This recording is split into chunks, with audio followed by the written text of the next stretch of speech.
the clock.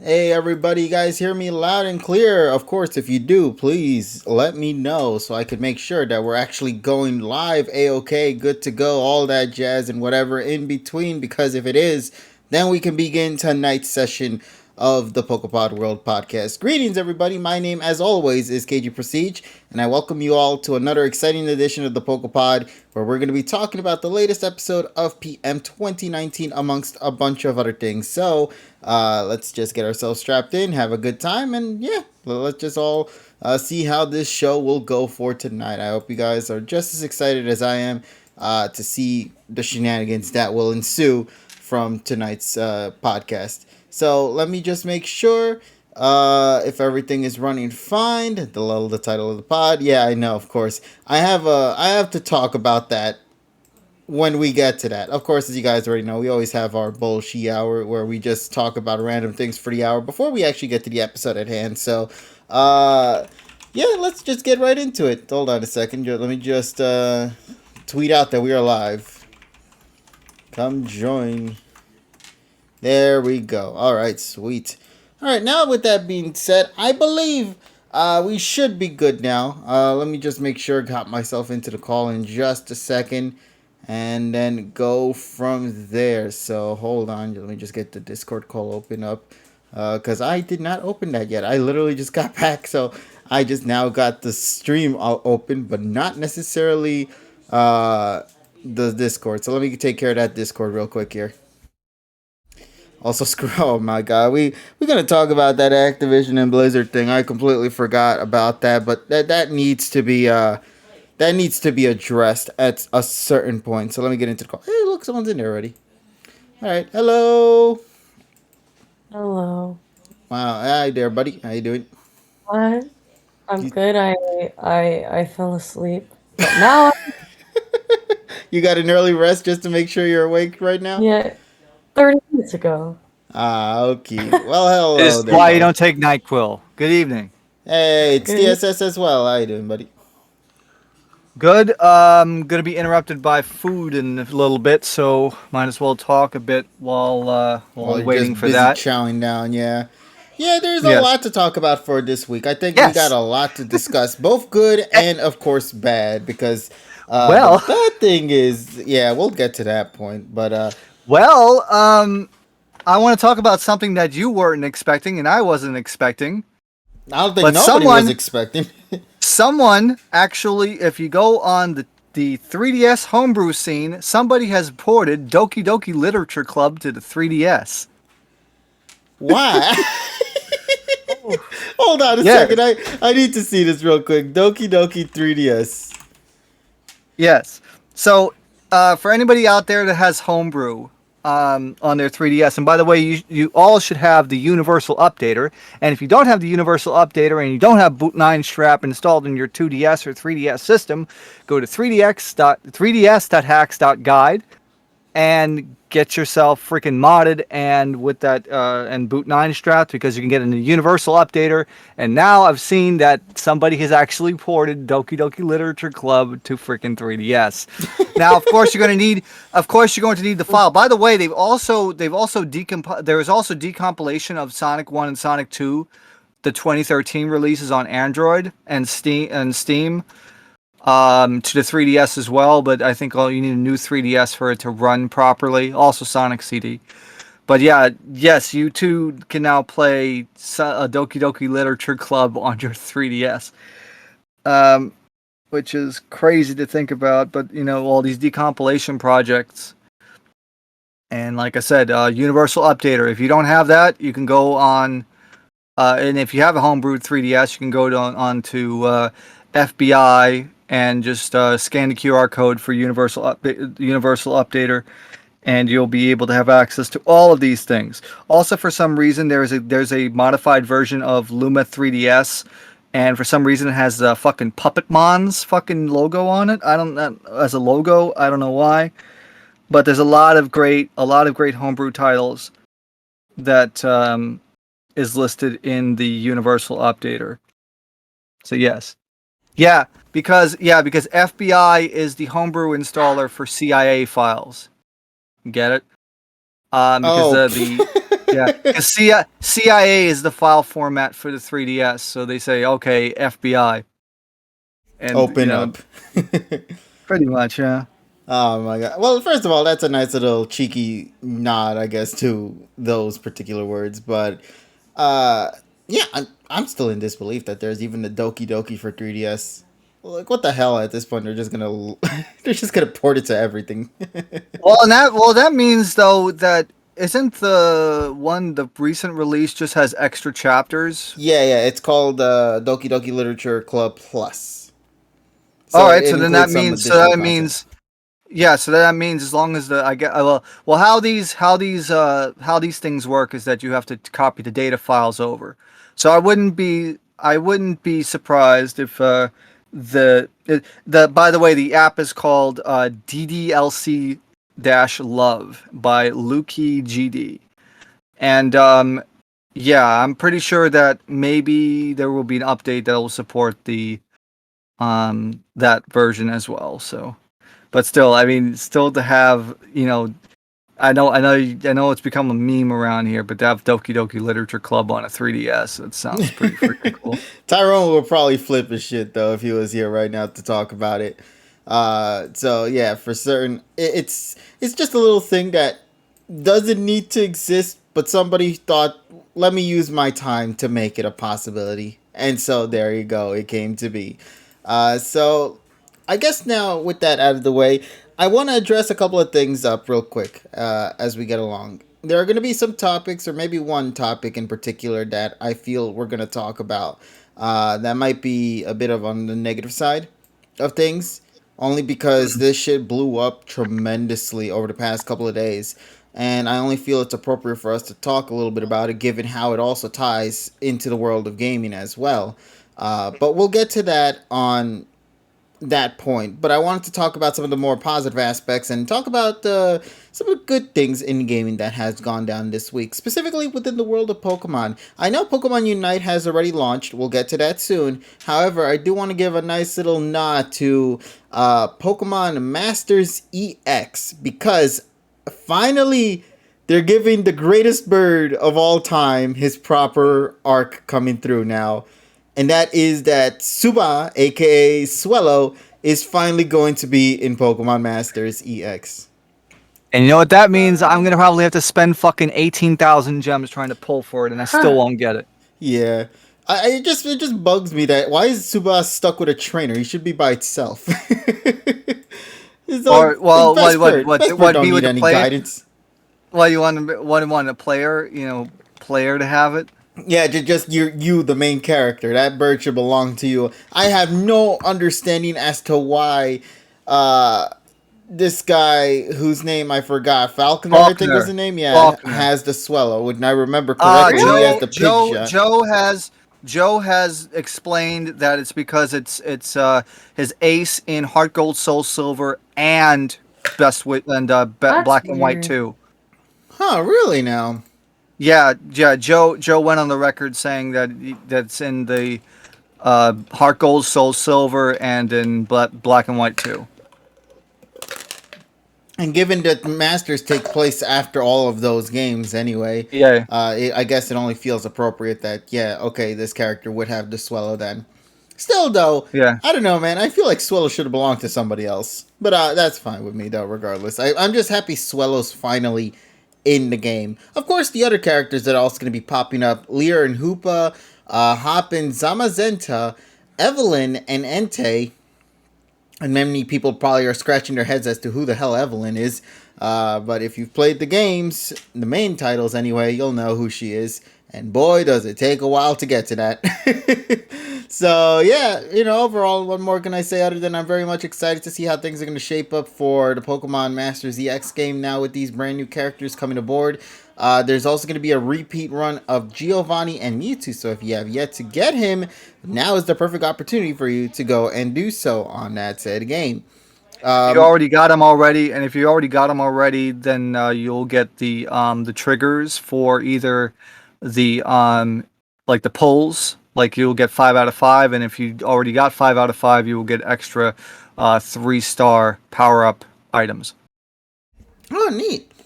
Yep. So let's see, what else do we got going on here? Pokemon Go's, they're having their things. Pokemon Sword and Shield are having their things, and nothing really important there. However, the most important thing that came out this week for Pokemon anyway is the title everybody's going nuts about, Pokemon Unite. And well, let's take a second to talk about it. What exactly is Pokemon Unite? Well, I guess the best way to say it is, have you played League of Legends?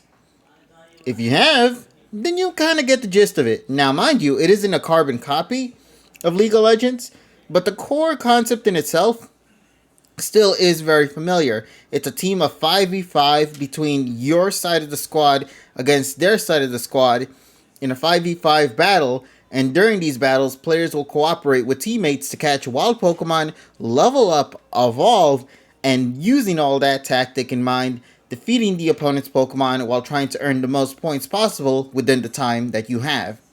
And most importantly, which I think is the biggest thing as to why everybody is very much excited for Unite, you don't have to pay a dime for it. Well, to play the main game at least anyway, because it's free 99. That is correct, ladies and gents. It is a free game to download, and it all depends on how far you and your wallet are willing to go to make that extra purchase, aka microtransactions. So let's take a second to talk a little bit about Pokemon Unite, how the game structure is overall, and if we have some enjoyment out of it. I will say this right now. Oh, go on, please. I want to make this clear. I've only played one tutorial match, and that was it, because basically it's like I really don't have interest, and the amount of money that I will intend on spending on this game is less than the company's name. I will not spend 10 cents on this game. Damn, bro. Wow. Well, to be fair, And if you also, know and also the from history other, and also behind from it. other people, and also the other people, and also from other people that I've been talking with, this game is very heavy on microtransactions. So it's gonna be one of those things. It's gonna be one of those games where, again, 2 to 3 weeks, not even gonna care about it. I've been like one day, and I didn't really care about it. So I'm gonna Yeah. say this like Yep. like Be it done. is, for my opinion anyway. I played the game for a bit. I'm gonna tell you right now, I ain't touching it ever again. There's a reason why. Because back in the day, like about a couple of years back, I've run into this addiction with League of Legends, like hardcore addiction towards that game. Every day after school till 1 o'clock in the morning or 2 o'clock in the morning, I would play that game nonstop with my friends, and we would just have the wildest of times playing those games.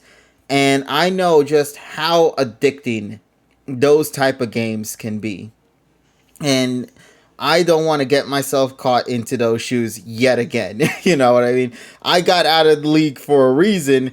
I don't want to suddenly bounce myself in yet again. Now, if they had Ninetales available at the very beginning, we could have had a different story, but learning that Ninetales is actually something you have to work your way towards to actually unlock, I'm like, nah, I would have preferred having that Pokemon right here and now, because I really wanted to try out the Ninetales, and unfortunately, I can't use it for the time being. So that puts a massive no for me personally.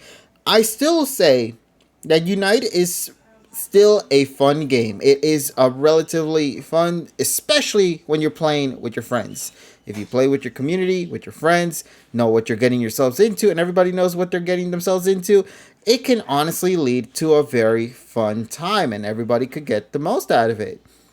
To me personally, I'm not going to do that. I don't want to do that. I have so many other games that I'm busy playing right now and busy working hard on to maxing out levels and adventure ranks and whatever the hell you want to go with, that I don't want to add another thing to my to-do list, you know. I've already have enough under my belt.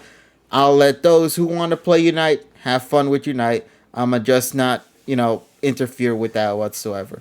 As long as everybody's having a good time, that's fine by me. Just know I probably am not gonna really touch it unless Tyrone drags my ass into getting into one of those matches, because knowing him, he'd probably ask that. But aside from that, though, that's pretty much it for my story. I've played a couple of matches. I like the game. It looks great. If you love Pokemon, you'll love that. There you go. So, Polly, I'm gonna pass that on to you then, buddy. I don't know if you've played Unite at all whatsoever, and if I you have have any played it. experience. Oh, sweet. So, would you like to share your experiences with the Um, game? yeah, I haven't played a lot. I've actually played with the other Anypoke YouTubers recently, and I will say I think it's one of those games that's more fun in a social setting. Cause I was trying to grind for a while, and like it's definitely more fun, you know, setting up the lobby and going on teams with people you are actually familiar with and stuff. Like it was a lot of fun. Um, but the whole like the exchange, depending on which Pokemon you want, can get a little tedious. Like for example, I like Jobberfrog, and I have a feeling I don't know if I care enough to get the amount of gems that it's going to take to get To the Greninja. frog, yeah. Yeah, and I don't know if I want to pay for that. But I am glad it's free. I think it's fun for the time being. But you're right. I think as with all spin-off games, I see it being a trend, but I don't know how timeless it's going to be. That all depends on how far the Pokemon Company is willing to promote this game, because if there's anything Pokemon really fails at, it's really promoting a lot of the side content. Like, Mm-hmm. heavily. Like, even now, say with Pokemon or Pokken Tournament, they don't really promote that game that much. Even with the DX release, they just said it was a game that's out. There you go buy it. We're just gonna let you guys be the ones to try to put that game into activity mode. So that depends on how far they're willing to promote Pokemon Unite. If they promote it well, that's great. If they don't, well, that's their own fault on that part. So, Yeah. and hey, look Can at I your opponent. say? Go, Oh Paul. yes. Hello, Taran. Can I say just one of my favorite things is the drip. Oh, the clothing AKA attire. the yeah, like Yeah, the Hawaiian shirts or the giving Pokemon clothes is the shit. yeah. So it's cute. I also like the music. Really? I hate the music in There's this music? game. What? See, KG said it best. There's music. The only music I know is the music in the main menu. Which Well, is no, the I same. mean, I it thought doesn't. that was the same music in the fight. Because when I It listen doesn't to the music, stand out. I'm just saying it's. I yeah, think it's good. It's not it, annoying. it just sounds like fanfare to me, like generic fanfare, like ba ba ba ba. Like it sounds like somebody ran by with a parade and I they like got the parade fanfares. here. Yeah, and besides, I'm probably playing the own music that I have on my phone or something, and not listening. Yeah, to I know next Thursday. Well, this Thursday. I'm sorry. When I stream Unite again, I'm playing my music. I'm not playing the game's music. I'm sorry. Like I'm sure it's. I think I know where Polly's coming from. It is upbeat, but I'm a fanfare person. I like. yeah, it's upbeat and it's nice and bouncy. But for me, like I'm gonna fuck some motherfuckers up. I wanna jam. Yeah, there's certain songs you just want to put yourself in to get yourself in the right mindset of whoop ass moments, you know. We're not gonna take it. No. Basically, you got to turn yourself into a DMCA stream in order to fucking be enjoyable. I guess I need to talk about this game too, since Richie and Yeah, I. actually, yeah, we already all addressed it, except yeah, even TSS brought it up to a certain extent Yeah. too. So, Tyron, I guess we'll pass this on to you. Like, overall, what is your take on the Pokemon Unite title? So I played League of Legends long time ago in 2013. Oh boy, a lot was happening that year. I had went to college. I had made some friends at a dorm, and one of my friends was like, "Yo, you ever play LOL?" But he texted me that, and I'm like, "Why the fuck are you asking me that I play LOL?" But like the laughing thing. It's like, no, League of Legends. So I started up the game and I played League, and for a while it was fun. And then the community happened.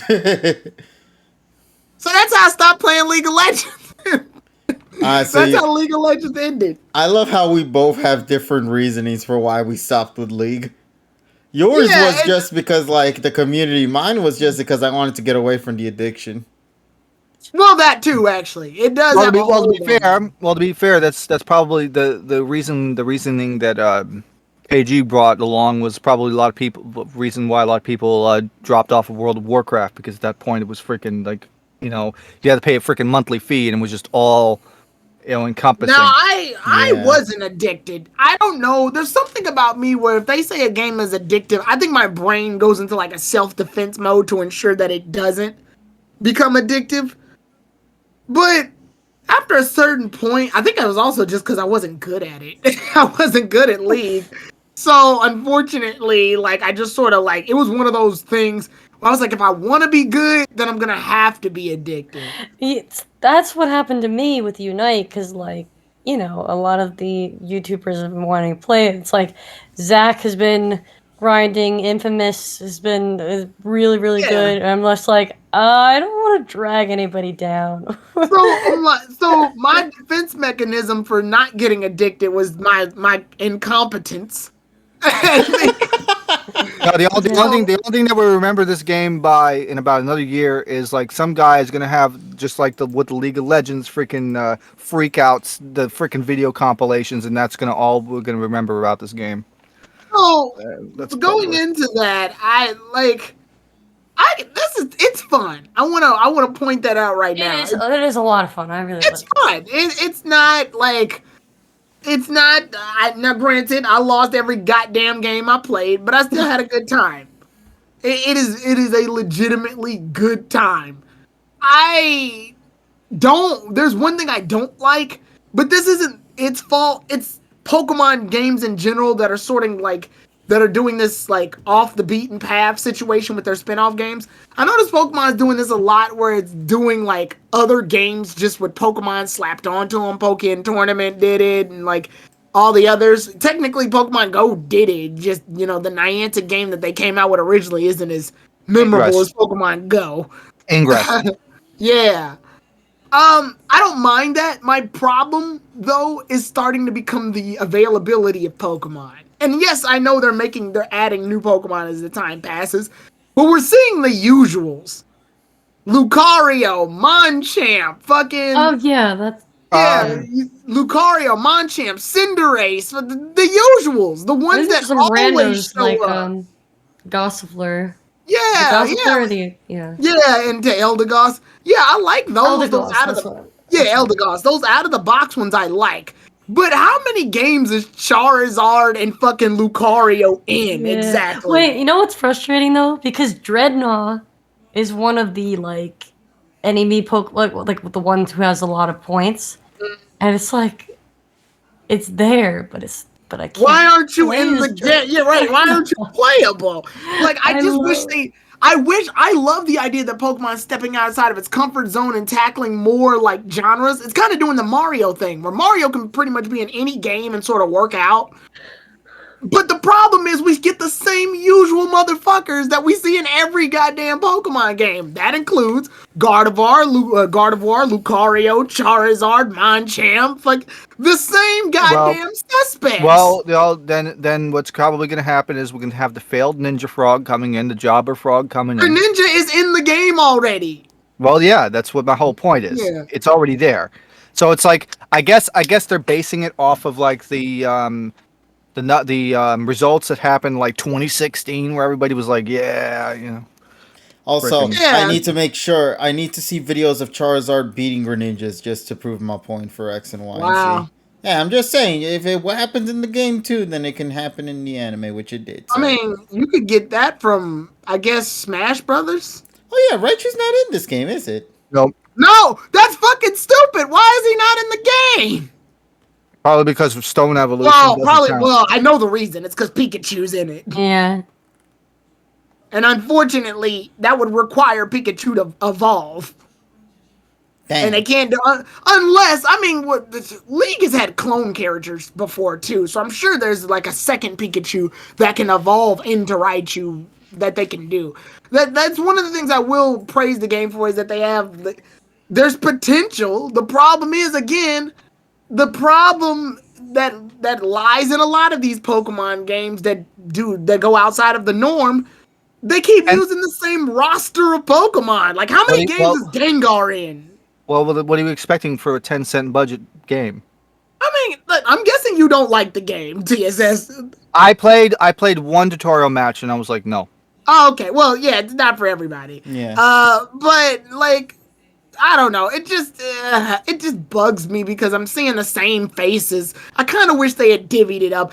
Like, if you're gonna make the usuals come back, I wish they had come back as DLC. Don't make I want to see a weird roster. I want to see fucking, I don't know. I want to see like Low Punny could have been in it. That would have been kind of cool.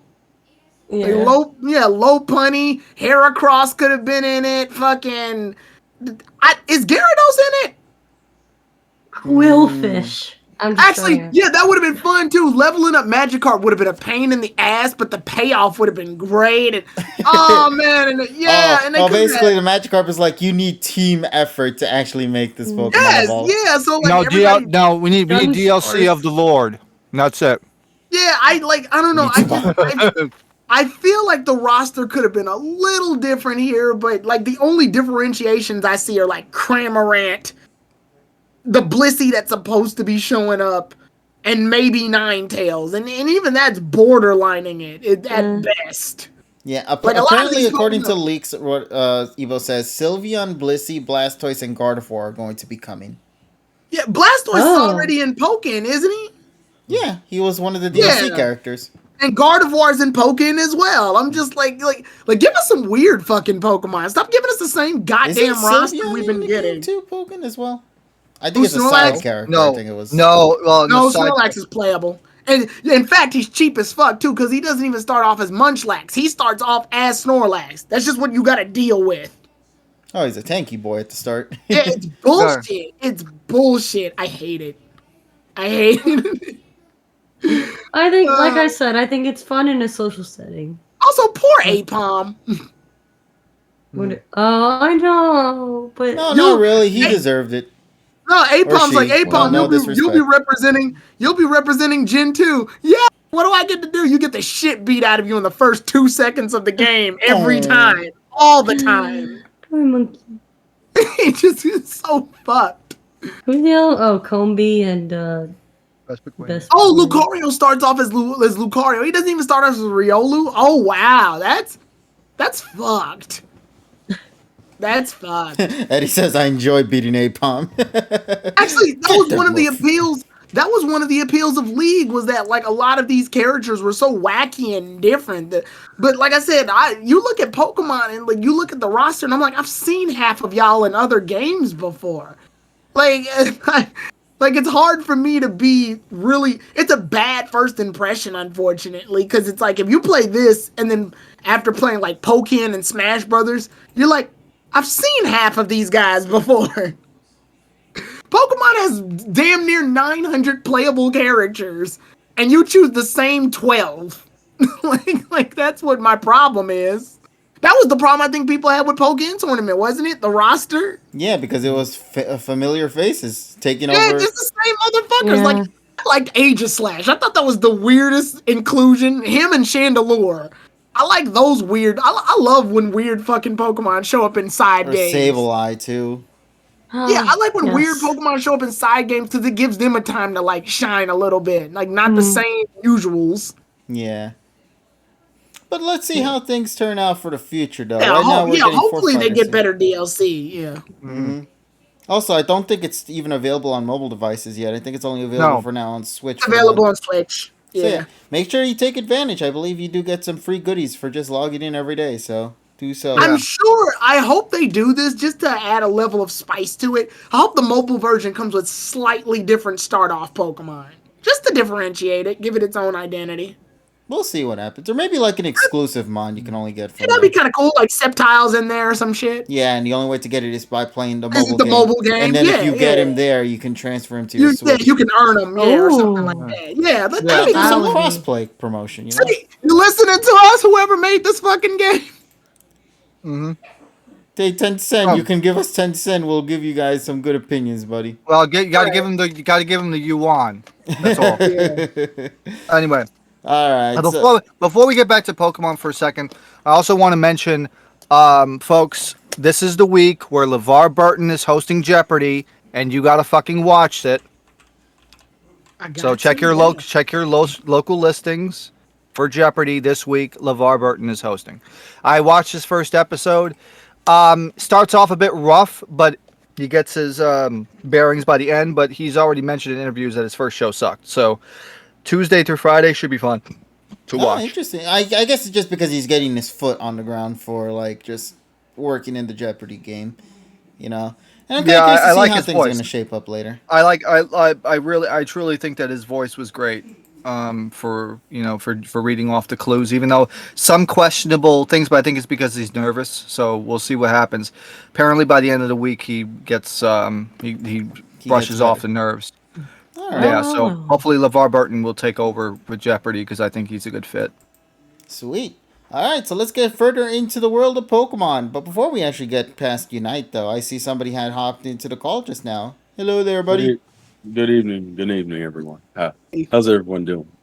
We're alive. We're chilling. Good. But I want to ask you, because I need to see, before we get any further, have you played Unite? No, I haven't played Unite. All right.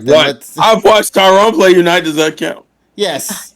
No, actually. All right. No. All right, we're fine. Okay, at least chat, you can see we all have different opinions. Some of us play it a lot, some of us played it once and gave up, and some of us just didn't even touch it at all. So there you go. Jesus. Okay, I didn't know the full range was there. Also, next week I will have my first impressions review of the Pixel 4a 5G that I acquired on Friday. Oh, so you're gonna give yourself like a full, genuine week with it? Yes. All right. Yeah, I got you. I got you. Yeah, I don't think a few days can give you enough time. Well, no, that's true. Well, then he spent the first couple of days just transferring stuff. Mm-hmm. Yeah. And getting your app set up and everything. Oh yeah, by the way, I was able to pull 400 megabits downtown, so that was a great off the speed test. So 5G does work. Well played. 5G does work. So like I said, I'm gonna give it a few extra days. I'll give my thoughts and on next week's program. Yosh. All right. So let's get into a topic that is a bit on the controversial side because this happened a couple of days ago, and I feel like we need to at least bring it up given, well, it is gaming related. How many of you guys have been paying attention to the events that have been happening these past couple of days, specifically with Activision? Somebody's going to jail. Yeah. All right, just to make it short and simple, yeah, a bunch of people might be going to jail, boy. A lot of people. So fuck them. That's my going to jail now. Oh, I want someone needs to wear a bus driver's hat. I feel like that needs to happen. But you got to remember that is the best uppercut ever caught on video. That is the most deserved uppercut caught on video. All right, well, it's also the best because it sounded the best. Well, we quote it for when I hit you with this right hook. People will be quoting this for generations. No. I have to see if the bus uppercut guy got the fucking Dan Ford and Toasty, and then my life will be complete. The funny thing is, I think he did fired because of that. He got fired. Yeah. Yes. See, listen, that man sacrificed his job for this country. It's funny right? that was 9 years ago. 9? It's terrible. Yeah. But anyway, back to Activision. Yeah, go ahead. Context. All right. For so what? to what, the Activision?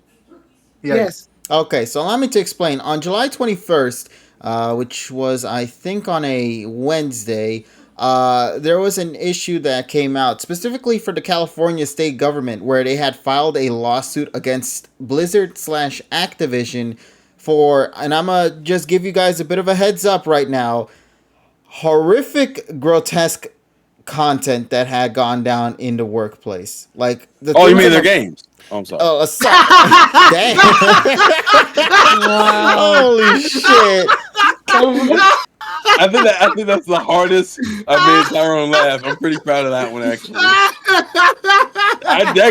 Damn, I didn't think that was going to get you like that. Front falling off of development servers. That's the most hardcore. I didn't think that was going to hit Tyrone like that. Jesus Christ. It was the timing. I'm pretty happy about that one. I'm proud of that one. Just for this, I'm happy about it. Thank you for keeping the consistency with the Mom, out of I made context it. titles. I just want somebody to point at fucking I just want somebody to point at World of Warcraft and be like, "You mind telling me what the fuck is this?" And it's gone. We made Okay, it. keep going. Hey, Arcus Keep going. GP, how's it Sorry. going? How you I'm doing? so sorry. Oh my god. I win. I win tonight. If nothing else, I'm taking that home with me. Mom, I made it. You I'm a made it. comedian. Oh, I'm a good lord. comedian now. And then it will be confiscated about the door by security. No, Jesus, I earned that. Keep going. All right. Before I get any God, further, though, man. Arceus GP was asking, saw on Twitter, Daijoubu, and came as fast as I can. We'll get to the Daijoubu review in just a bit. Right now, we're just having our bullshit hours, so we hope you're enjoying this. But anyway, to get back into the realistic side of things, a bit of a heads Sexual up once harassment. again. A bit of a heads up to those out there. This is horrifying stuff, and it is something I just want to make sure I let people know.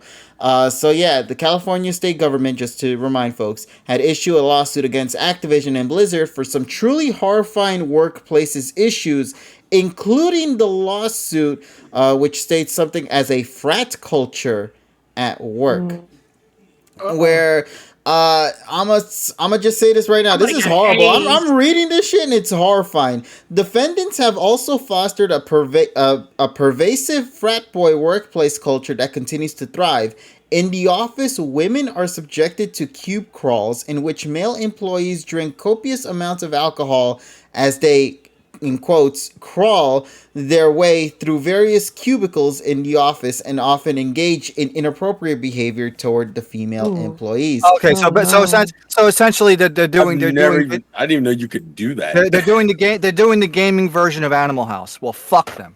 Male employees proudly come into work hungover, play video games for long periods of time during work while delegating their responsibilities to female employees, engage in banter about their sexual encounters, talk openly about the female bodies, and joke about pretty much just grotesque things like rape if you wish to go to there.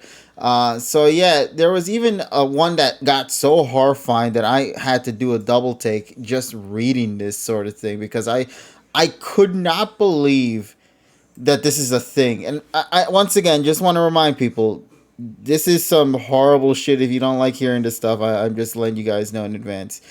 In a tragic example of the harassment that defendants allowed to fester in their offices, a female employee committed suicide while on a company trip due to a sexual relationship that she had been having with her male supervisor.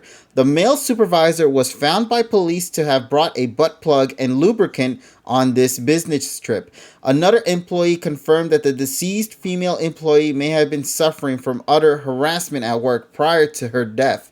Specifically, at a holiday party before her death, male co-workers were alleged to be passing around a picture of the deceased's vagina, basically. So Holy shit! My God. And it's gotten so far into just getting even further beyond that. Now, hundreds and hundreds of companies are coming out saying, listen, we're not going to longer be a part of this. We don't want to be tied with Activision or with Blizzard anymore. Hell, even, and this is true right now, this just came out a couple of hours ago, close to 1,000 employees had signed a letter to the company's executives over their response to lawsuit stating, we will not be silenced, we will not stand aside, and we will not give up until the company we love is a workplace we can all feel proud to be a part of again. So this just shows you just how horrific things are behind the scenes in this company, to the point that it's just this absolutely horrific mess. People on social media are coming out, they're talking about their sides of the story, how they've been treated behind the scenes. But one of the worst things about this whole situation that just hits hard, a majority of the people that are coming out, that are saying all these things, are all 90% of them females, man. And it just shows you just how, like they're coming out and they're talking about their horrific experiences working in Activision and Blizzard, and their side of the stories, and what they had unfortunately gone through in this situation. So yeah, this is just something I just wanted to bring up and let people know that, yeah, this is a reality we're living in with this sort of situation. As of right now, Activision actually came out, and this is a horrible statement, man. This is one of the worst statements I think I've ever read from what Activision had brought to the table. Just saying something around the lines of, let me see, uh, if I may read this. Uh, Activision Blizzard's chief compliance officer, Fran Towson, sent out this internal company-wide email in regards to the actions, or the allegations, I apologize, to the lawsuit. Uh, to quickly not read this entire thing and just to summarize it as best as I probably can, it's it's false. We're Activision. We're really great. Don't believe what their people are saying out there. That's pretty much the best way to summarize it in a quick statement.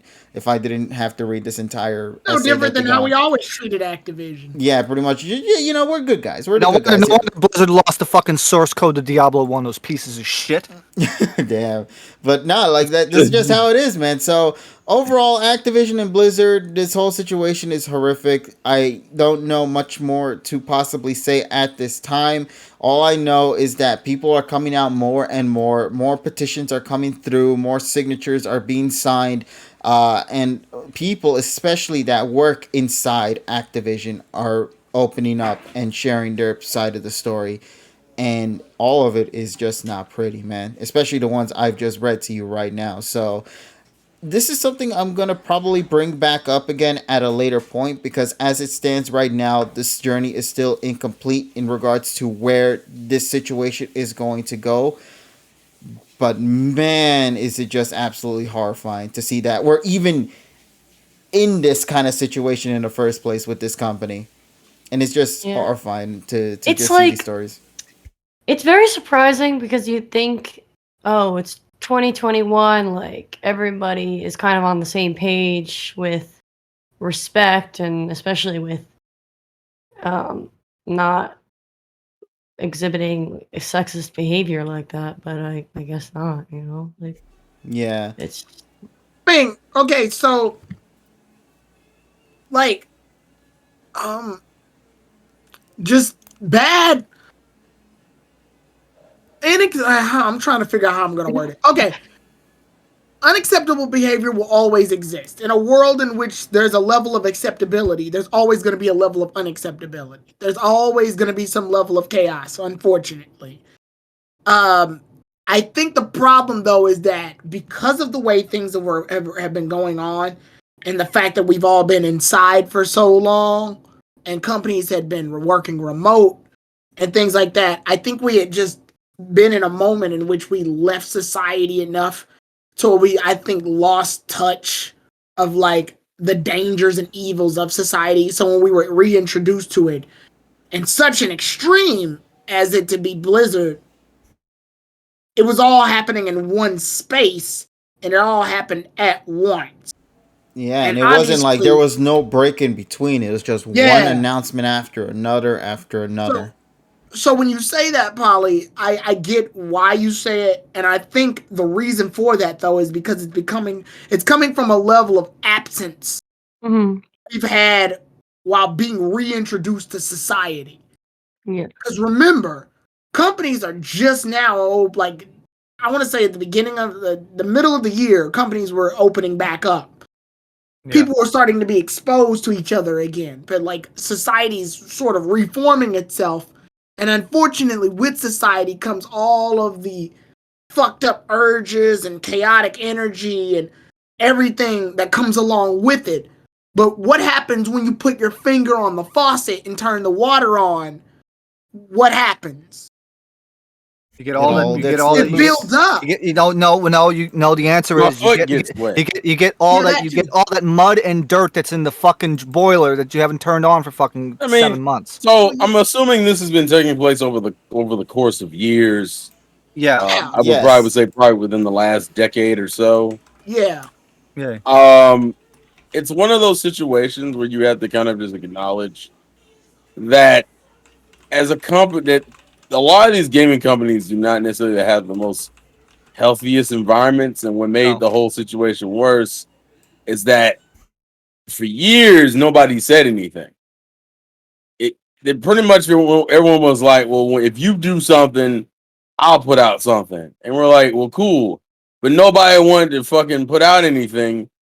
And then you had that one brave soul who was like, you know what? Fuck it. So realistically, this was like a build. This is pretty much kind of going into Tyrone's analogy. It was a building pressure in the faucet for years. It just needed that one little crack to let everything kind of flow out of it. And But that crack though was a pretty substantial one, given that the one that initiated this whole thing was the California state government itself that came out and filed this lawsuit. It all initiated with that. Nobody came out and spoke about Activision that's to where it probably blew up like sadder to this. me. And it wasn't That's until this situation came with the government that's that probably. I think that's probably sadder. You tell me, especially in California of all places, like that's pretty liberal state, and I'm surprised that nobody thought, well, we're not going to stand for this. And then you stood for it. The government had to come in and save y'all. Like what? I don't know. I feel, especially in this culture where like the whole Me Too movement happened, you would think people would be more open about like coming out and talking about the situations that I think that's what like. Polly's point was too. Well, it's such a surprise considering Yeah. the day and age. Yeah, See- and that. Yeah, in that sense, she's right. It is weird because I'm like, women have started doing this more consistently than years. They've been doing this real consistently over the last 10 years. So I'm like, what the hell was stopping all the women in Activision that the damn government had to file a complaint first before y'all were like, oh, maybe we should say something. But then again, I'm not a person who suffered It's like probably it's that kind of trauma, I so will. I can't. I So will. I can't will- speak on the half of the victims. I'm just saying as an outsider looking in.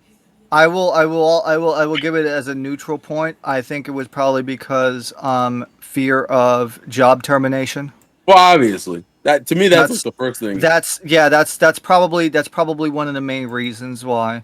and But also considering don't forget no, sorry to interrupt. I was also going No, to go say ahead. another issue to forget is you coming out can backfire tremendously, man. People have to understand. And you're putting this one person who isn't known by many against a company that is well, at least back then, looked upon as a high level, company don't. It's right fucking there, who has Activision. Activision's millions always or been AK trash. billions of dollars versus this one puny person who can just say something happened, and the people up there could get to that point where they could sue her for allegations, quote unquote, Well, and was trying it to make defamation of character? I believe. yeah, Defamation, even though yeah. what she's saying is the truth, but money talks, and unfortunately, that is gonna be her opponent or his opponent, depending on who comes out and Because they have the ability to pay for lawyers. A normal person they can get pretty much stalled by the court system. You know and they don't the have best- what is that money. called? A suite, something like that. Ironically enough, the best thing about this whole situation, on top of obviously getting justice for the victims, is no more shitty Call of Duty games for a while. So I don't need any. Good, and maybe maybe they actually use the money that they could have been using to get the legal team on their ass to find where the Well, fucking lost source code is. at that point, I'm just hoping someone else just buys the intellectual property from Can them. Nintendo get Crash they're and gonna- 'cause Spyro, they're- please? Just saying, thank you. Oh, that's true, because Crash is down. Crash. I and know. Spyro. Crash I and saw Crash Spyro, there. yeah. That makes me so sad. So Well, that begs the question, and Well, I that's think Sony's fault for not purchasing the IP to begin with. But fuck. So that begs the question that somebody brought up a while ago. I think it was Arceus GP. He talked about Overwatch, which obviously because Blizzard. Yeah, it's Overwatch. What does that mean for Overwatch? Because Overwatch plays a very significant role in esports. Well, I mean, what does that mean in general for all their IPs? Not even just Overwatch. I know, I'm just bringing up Overwatch right now because Overwatch is a known competitive game in the esports lineup. Does that get canceled or what? Like, I don't know what happened. They hadn't even released Overwatch 2 yet. which was the game they were talking about and was in like development for. Well, it's very obvious that that's not going to be released for a while now. I want to bring up I don't- something that is. My a little question is controversial. how financially. It depends on how financially damaging this. Unless they becomes. switch developers or something. Yeah. Well, no, even No, then, even that then. you're implying that Activision is able to keep the licensing. Like Well, if you're getting sued by the state itself on top of multiple victims, at a certain point, it's like, are you going to have enough money to like weather the lawsuits? yeah. That's why I said that they might have to let go of IPs just to maintain some level of like financial backing in these lawsuits, because you're getting sued. What is it, like over 2,000 people? Yeah, they're not going 1,000 to people, financially recover after that. Yeah, like, And are also, you gonna unfortunately, it's not like as if these allegations are like minuscule things. No, these are humongous things that they're bringing up to the point that someone died in the middle of all of this, man. And people were just passing her dead body around like a picture. That's how Also, Rat horrific Ambassador- this thing is, you know? Also, Rat Ambassador, that is a good point. I know there's a good tactic is to essentially have a case hang in court by constantly throwing money at it. So, like, they're hoping eventually the person can't afford the legal fees, and it's like, look, we got to stop because I can't afford to keep going back and forth in court. But it's the California state government, though. I don't feel like that Well, kind of rule can apply at that point. Well, no, you can still do that. It's just less likely to work because it's the fucking state. Yeah, no, that's But what I'm then saying. again, everybody has a limit financially. You can't just keep throwing money. No, The question is, whose money's going to run out first, the states or Activision? Yeah. And Activision has made a fuck ton of money off of very little effort. So it would not surprise me if we didn't hear any, if we don't see any real after effects after this for like almost a decade. Like, lawsuits take a while. Yeah, They this take a ain't good- gonna just come out one, two, yeah. three. So yeah, Oh, yeah. like Yeah. If anybody has experience with class action lawsuits, there have been many class action lawsuits that took several years. Like the whole GTX 970 lawsuit, which I got like $30 fucking dollars. You know, that took like fucking 3 years of litigation, and it's like $30. Some people they get litigation for something like this, and they get fucking like 12 cents, and it takes like 6 years to do. So it's like, dude, it costs more money for the bank to fucking cash your check than to get the money. And even Apple has had those class action lawsuits too. to make something somewhat positive out of a shitty Yes, situation. of course. Let's humor it and say Activision loses their IPs, right? I'm gonna just do 3 because obviously y'all gotta get into the episode review. So I'll say Crash. Diablo. Blizzard owns Diablo, right? Yes. All right, I'll say Crash, Diablo, and Overwatch. What other company would get which IP? Crash, I think Nintendo and Sony are Yeah. gonna probably duke it out with each other for that one. No, you have to pick one, Kevin. You can't out Now, here and personally, in my mind, the issue is that Nintendo. Nintendo, I would say, Nintendo. yeah, Nintendo. I feel is just I understand the Nintendo, but I feel like Crash is so synonymous with Sony. Wise, Sony deserves them, but treatment wise, Nintendo would treat them better. Well, yeah. I mean, take a look at Sly Cooper. Oh, right. Never mind. Yeah. History wise, Nintendo doesn't. Sony needs them. They need them history wise just to fit in like the history. Mm-hmm. But we know if Crash comes to Nintendo, he's gonna get treatment. They'll give him something. Yeah, so we'll see what happens. If he's in Sony, he's gonna rot. I don't know what's gonna happen to fucking World of Warcraft though. That's a mystery. Somewhere Richie's cringing. I know. They're gonna give it to Santa Monica, guys. Let's go, Crash. Oh, please. Yeah, we'll see. It just becomes an Xbox IP. I like how Sleeping Expert makes a good point. Do you think Nintendo would even be interested in Crash? Crash has only been recently revived in the last 3 or 4 years. Yeah. And that's been with a remake trilogy, a remake of the racing game, and one new game. Yeah. is that an IP worth spending money on to Nintendo? Well, to is be the question. fair, I mean, they've been, if you notice, especially with their E3 recently, they've been reviving a lot of IPs back, like Advance Wars is an example. Yeah, but that's their IPs. No, but I'm Metroid and saying if shit, Crash yeah. is now becoming theirs, then possibly what they might do is try to find a way to get the developers who worked on these titles to make their own studio and work on the Crash title as is, you know? Because Nintendo is known for doing that. I mean, what they've had it with some of their other properties in the Yeah, past but before, like Esper Field. does bring up a good point. Nintendo rarely buys IPs. Yeah, they never That's do. true.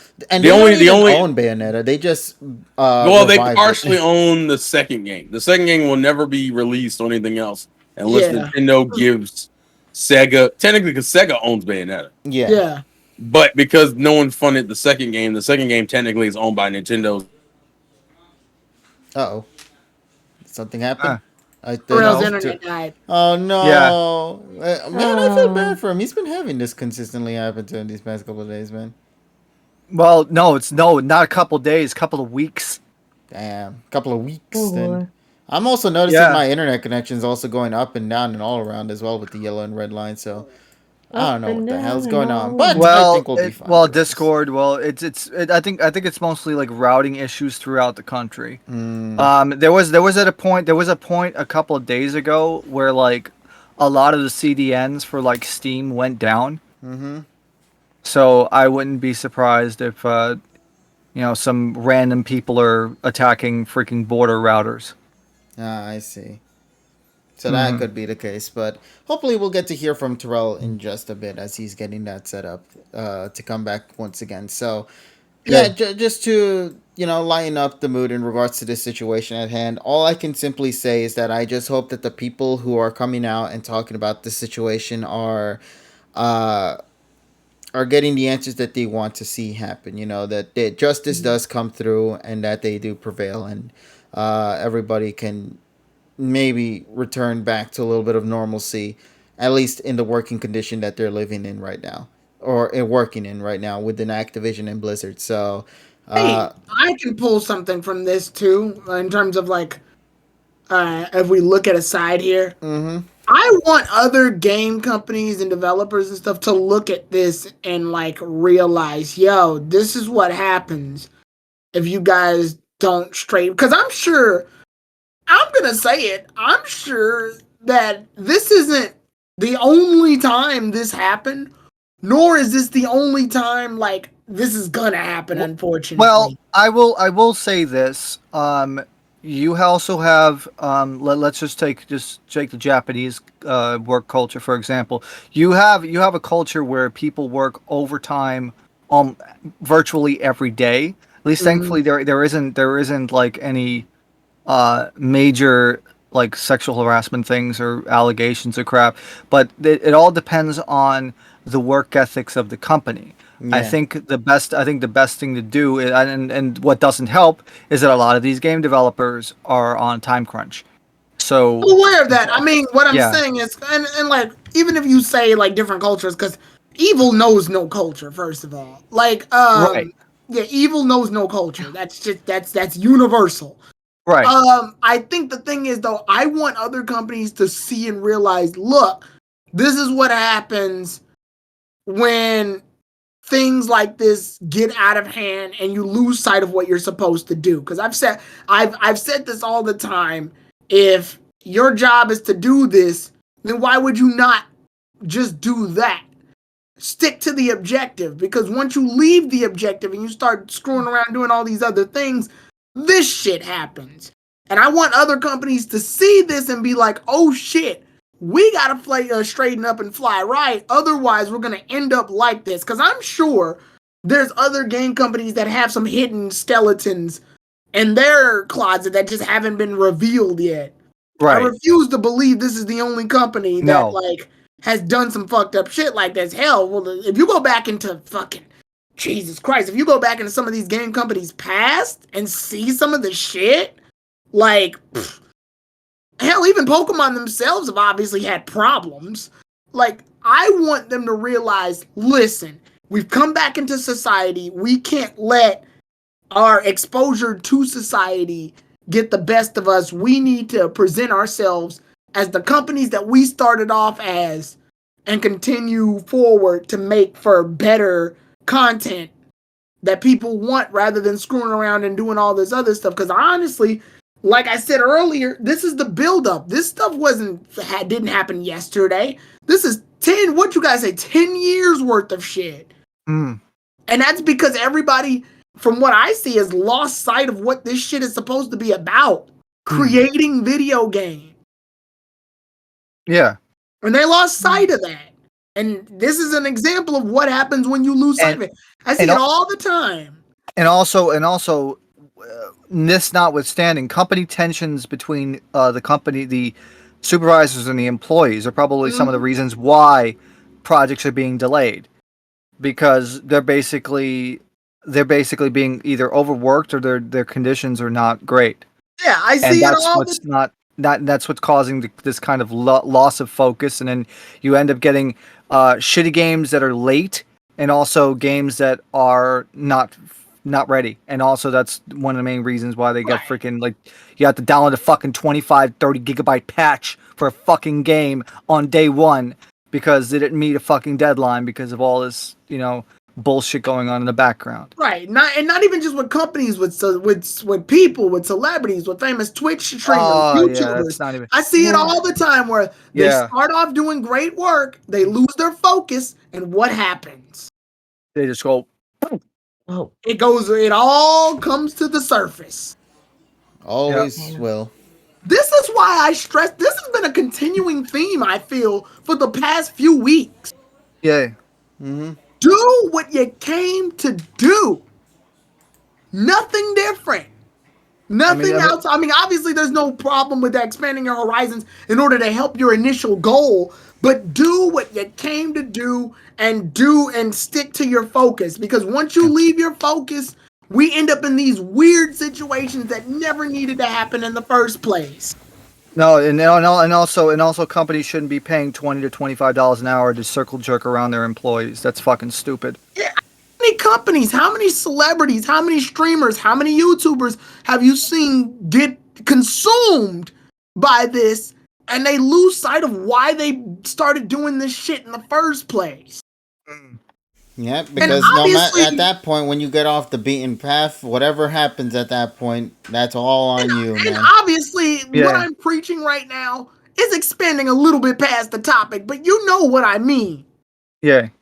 Stick to what you do, and if you're doing something that gives to the public, then you need to be consistent. Yeah. Because if you're not, and you start going off the beaten path and start doing shit you have no business doing because you're caught up in the idea that, I made this many games, or I'm famous enough to get away with this type of shit. It'll come up. It's gonna come to the surface. It's gonna reveal itself. I hate lightning. Y'all. I'm just gonna let y'all know that. Okay, that's fine. It's a simple fact of life. Nobody is above the law, and that's it. yeah. I am the law. Stop! You have violated the law. I must say, I knew something was coming. I just couldn't figure out what it was. Confirm, no. I'm sorry. I want Activision people to come to the court, and Rayquaza flies in with the stop. You have violated the law. I thought you were going to say the Bowares, because that was where the joke came from. Yeah, it's just too. A bunch of Bowares. Stop! You have violated. Stop! You have violated. Stop! You have violated. I just remember the Mega Evolution video too. Oh, that too, yeah. Violated the law. But yeah. So, as stated before in the past couple of minutes, all as we could say is simply hope for the best. Yeah, those that deserve to go, and those who deserve justice get the justice that they rightfully deserve. Yes. For all those that have suffered and for all those that are victims to this situation, we can only simply hope for the best outcome for every single one of them. And in regards to this information, will we get back to this topic in the distant future? Most definitely. It is still an ongoing story right now. There's only so little we know as of current, and we can only just hope to see where things will go for the future. If anything major comes out within the coming days to where we need to bring it up in next week's pod, We'll let you guys know on that a bit. So, with Activision and all that out of the way, I know we didn't get to talk about the Netflix Bolt stuff, but that's only because I've seen so many stories of that at this point that I don't really feel phased by this whole Pokemon variety, announcement. yeah, variety. And the other thing is, it's like, it's just like, oh, exclusive information, but we have nothing. I mean, it's just lip service at this point. Yeah, because the thing is, things are always on the works, but never get past that phase. It's super, super early in production. Not even in production, just in the mindset. And it all depends on if they're willing to take that next step to actually make it a reality. Nobody knows yet. The only people who will know about it are Pokemon and Netflix. And they'll let us know when they drop the trailer or even just drop information about it in the distant future. But for now, it's just something that's just talked about, and that's as far as that can go. Of course, we are obviously now past the 1 hour mark, so I want to thank everybody for joining us during the bullshit hour. But now, obviously, everybody came for another thing in particular. This was a big event that was built up for a couple of weeks now. And I mean, 12 years in the making. 9 years in the making, indeed. And yeah, we need to talk about this, man. Obviously, we're going back into the world of Sinnoh for this one, ladies and gents, because the Diamond and Pearl mini arc that they had going on with these next couple of weeks is now beginning, with part 1 airing just a couple of days ago. So we're obviously going to be doing our review for that. The Daijoubu girl is finally back. And boy, I'm pretty confident so many of us have different things to say. Whether or not it is the same thing, that's where we're going to get ourselves into for tonight. So with that being said, ladies and gents, as you guys already know, let's get right into it. So, ladies and gents, welcome to our review of the latest episode of PM 2019. This week's episode focuses on Koharu heading out to the Sinnoh region to go and just kind of chillax and do some things. And on her way there, she encounters somebody and someone else in particular, that being of a Piplup and a Hikari there. And both of them decide to go on a bit of an adventure together for a little bit. As all of this is going on, Ash and Go are busy having their own shenanigans go through, which is basically they're encountering some weird nightmare-esque themes happening within city to city. So Ash and Go are busy investigating things in that front in the Sinnoh region as well. We know for a fact the story will still continue on in next week's episode, so for what we're going to be talking about for today is going to be pretty much a bit incomplete because there's still some elements that were brought in this episode that'll probably get answered in next week's episode. So whether or not part 2 will do justice towards the stuff that was revealed in part 1, tune in next week for that bit. For now, though, let's start talking about part 1. And the first thing I want to bring up real quick before we go anywhere further into this discussion, there was one nod that I really enjoyed from this episode, and that was literally at the very, very beginning of the episode when Ash and Go were looking at Darkrai. Never in my wildest dreams did I think movie 10 would get referenced. It also happened in the main series. I know. I'm trying to ignore the main series because Tobias is a piece of shit. TSS will always bring us back to reality. But yes, Tobias... Snap back to reality. I'm assuming the Darkrai he's talking about is the Tobias, because at this point we already saw the reference to the Sinnoh League via that Paul flashback image that we got back in the Gary episode. And also, he doesn't know of Cresselia just yet. In regards to encountering one, he stated before he's seen one, even brought up the mention, oh, if only we had that Cresselia feather or something like that, then maybe we could fix this issue. But in regards to just the Darkrai and them talking about Darkrai, he brought up and referenced how he encountered and fought one before in the past. And I'm just assuming off the top of my head, given that we had the DP reference not too long ago with him against Paul in the Sinnoh League, and after that fight, what did Ash fight against next? It was the Darkrai.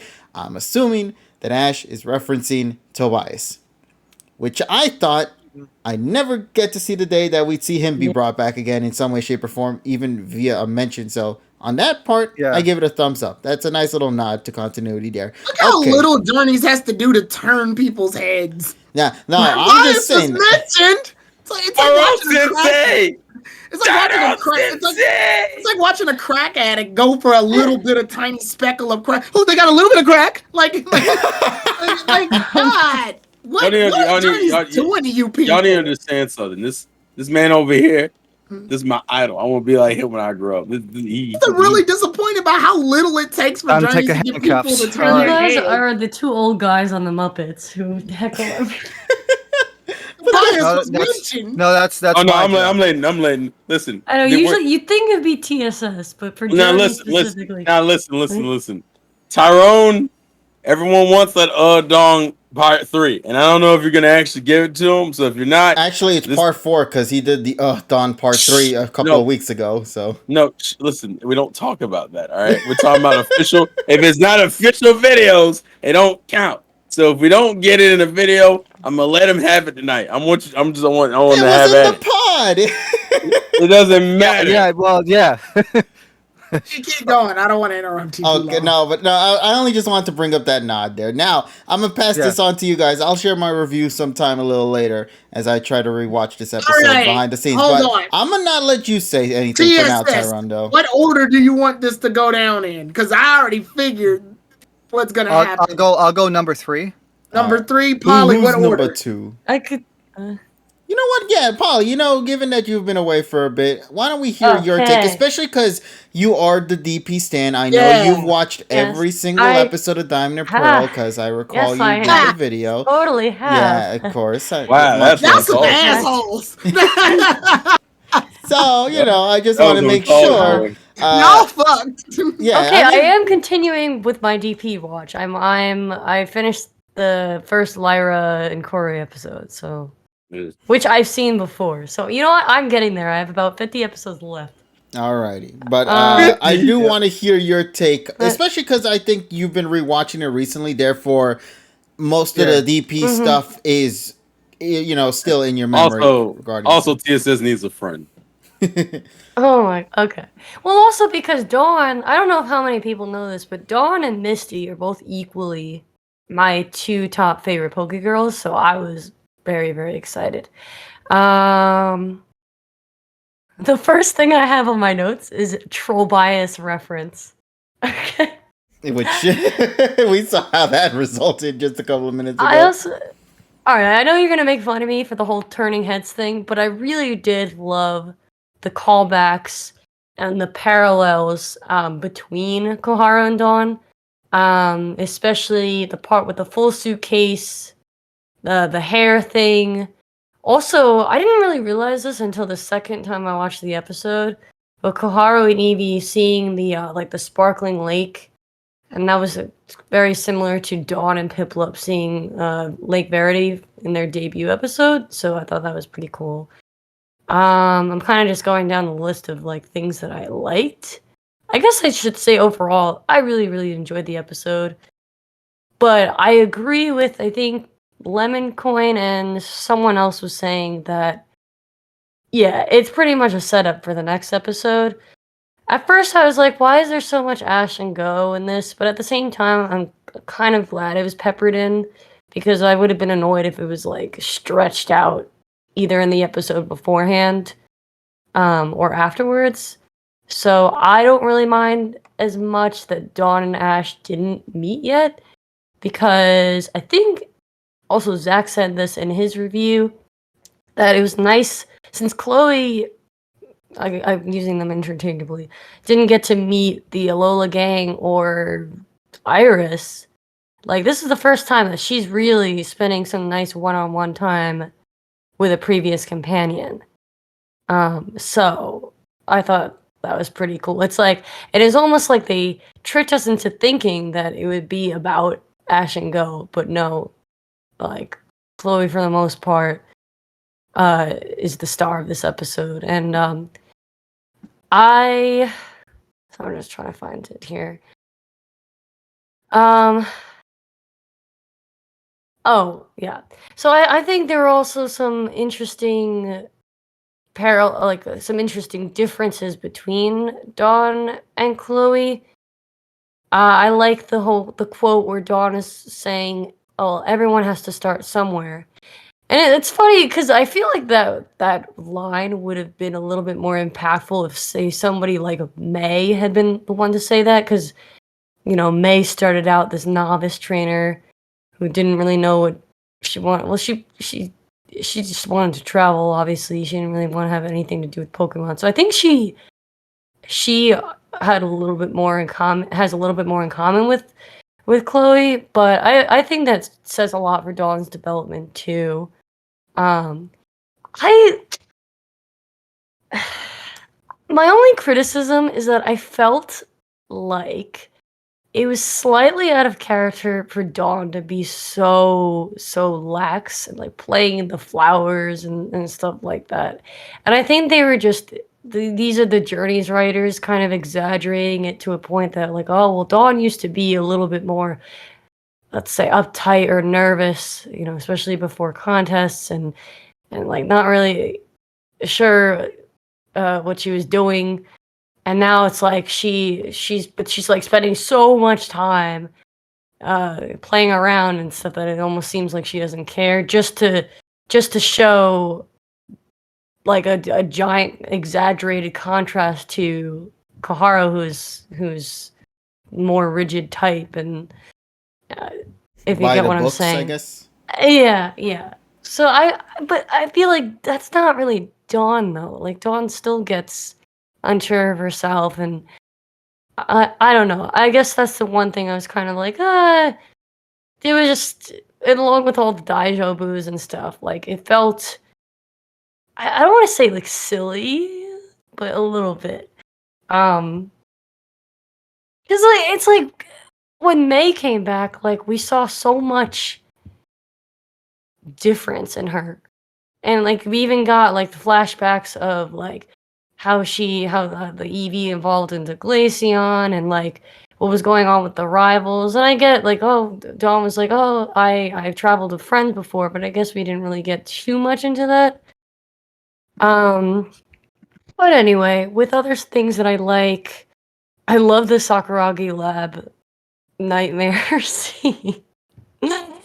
I like how Kikuna did the Black Widow pose, and I really like them a lot. Like they give me such a Lola vibes, very similar to the whole Luzamine Faba Wick crew. So that's kind of random, but again, just going down the line of things I like. Piplup's Bubble Beam looked really cool. It wasn't as cheesy as like the DP art style. I think it looked more natural. Let's see. Obviously I love the Johanna stuff. Jubilife City. Let's see. And I think the last thing I'll say is that the new Hayashi music, sorry TSS, I'm stealing your thunder, but I have to. We got 4 new tracks? Yes. Yeah. 4 new tracks Uh-oh. that they were mixed in with a bunch of quote unquote old tracks from, I want to say, what, M20, I guess. Yeah. I found it a little bit weird because most of them were Kanto remixes, and one of the music stands in the chat has to correct me if I'm wrong, but they should have inserted a new remix of the Sinnoh Gym battle, which I think is from one of the movies. Unless From the recent time, going at least crazy. post No, VW? not from the Sony era. So they remember Really? everything. Yeah, everything. Remember everything pre XY is off limits. Mm-hmm. So Oh, not pre BW? because BW was still was still Pikachu Records. Ah, okay. Make it sure. I feel like I'm gonna ask Sony took over. Sony took over with XY 2013, 2014, Okay. I should say. Well, then never mind. I'm going crazy. That's my review. Overall, very enjoyable. Love Chloe and Dawn's friendship, and I'm excited for next week. Okay. Let me go and just quickly do my review then real quick, and then we'll pass this one on to TSS. So my take on this episode, and it's kind of disappointing in a way, but also this is kind of what they built up to begin with. most of this episode relies on next week to really succeed in making this one a really fantastic episode for me personally. Because, as you stated before, Polly, this is a setup episode. This is an episode just doing all the things necessary to make sure that when we get into the next episode, all of these things have been addressed and now is all relying on how they approach the story in this next episode. And if they succeed, that's great. But if they don't, that's also going to hinder what has been brought up here in this first episode. So yeah, all depends on how the second episode is going to shape up. But moving that aside, though, a lot of the things I enjoyed from this episode, especially the callbacks to early DP stuff, I did find amusing. I know I already talked about the Tobias thing, but another interesting little nod I found great, and this also benefited from rewatching DP with the community not too long ago, a few days back, or a few weeks back, I must say. There was a sequence where Koharu was about to head into the Sinnoh region, and she was pretty much set to go. She had her equipment, all that stuff set, and then they zoomed the camera out, and then you see that Koharu was bringing a briefcase or suitcase or whatever the hell it is, the rolling thing. So she had that entire thing ready with her there. And you know who pulled that stunt before? Dawn in her first episode. So that was a nice little nod, kind of like showing the similarities between both Dawn and Koharu, at least to that bit there. So just nice little reference to that. But moving along from that though, Koharu and Dawn's dynamic, I did enjoy, but I'm gonna be honest with you guys though, I got sick of the one word everybody kept saying on social media. Daijoubu, man. Daijoubu, Daijoubu, Daijoubu, Daijoubu. Could you not Daijoubu for 5 minutes, please? Good Lord, she said that line so fucking much. There should have been a counter to that. Seeing how many times she said that. Iris had the bad catchphrase. I thought Iris had the terrible catchphrase. What's going on here? Only in the dub, if I recall. But no, but seriously, that line was milked so badly in this episode, man. I was just like, it doesn't feel like it is a part of her character no more, this line. It feels more like it was an obligation I'm glad to just you and have Polly can this do my job for me. So you're welcome, buddy. Which I'm curious to see where things are going to go for I that. still liked it, so whatever. Yeah, like listen, I'm gonna still say it was still nice to hear the word again, but I'm gonna not come out and say, oh, it was absolutely perfect. There were flaws to it, and unfortunately, getting that line to be spammed repeatedly throughout the span of at least that scene, I feel like that does not feel like Dawn at all in my book. That does not seem like her character, at least from what I can remember anyway. That. But you disagree with that. Of course, TSS, you'll get your turn when you get that, of course. Yes, but I'll continue on. But yeah, Koharu and Dawn's dynamic, I'm just like, I like it. I just didn't like the Daijoubu bit. I felt like they overstayed its welcome with that. So that's just my take on it. Ash and Ghost story, I also kind of somewhat enjoyed just because they were kind of busy doing their own thing. And even some of the places that they visited actually is certain places that exist in the real world too, which I thought was a nice little touch there. So I really did appreciate that. It's something I didn't know during my first watch, but social media thankfully gave us the answers to that. Like one of the cities that Ash and Go visited actually is something that's replicated and designed similarly to a city that exists in the real world as well. I don't have the name on hand with me to kind of reference, but it is a nice little nod there. Regardless. It's an Ainu native. It's an Ainu native village in the Hokkaido prefecture. Yes. I have one question. Yeah. See, do you remember there was a Diamond and Pearl episode with Darkrai and Cresselia? Was this the same? I know they've mentioned the island, but Ash and Go were at a village at some point. I'm like, it kind of looks like the village. The place where they were, where like those people couldn't sleep because of the Darkrai. So I'm wondering if there was any reference to that, or if this could be the same Darkrai and Cresselia. Honestly, nobody knows really. It could, because their world of Pokemon is so big. What we're seeing right now could be the successors to those previous. Big and it's vague, and you have to live with it. Yeah, the wonderful vague world of Pokemon. Pokemon, exactly. Yeah, so Regarding that, music sounds great. I thought the story wise sounded great. Certain lines I thought was greatly exaggerated. But still, for the most part, did I have a fun time with this episode? And I'll come out and say, yeah, I still had a good time.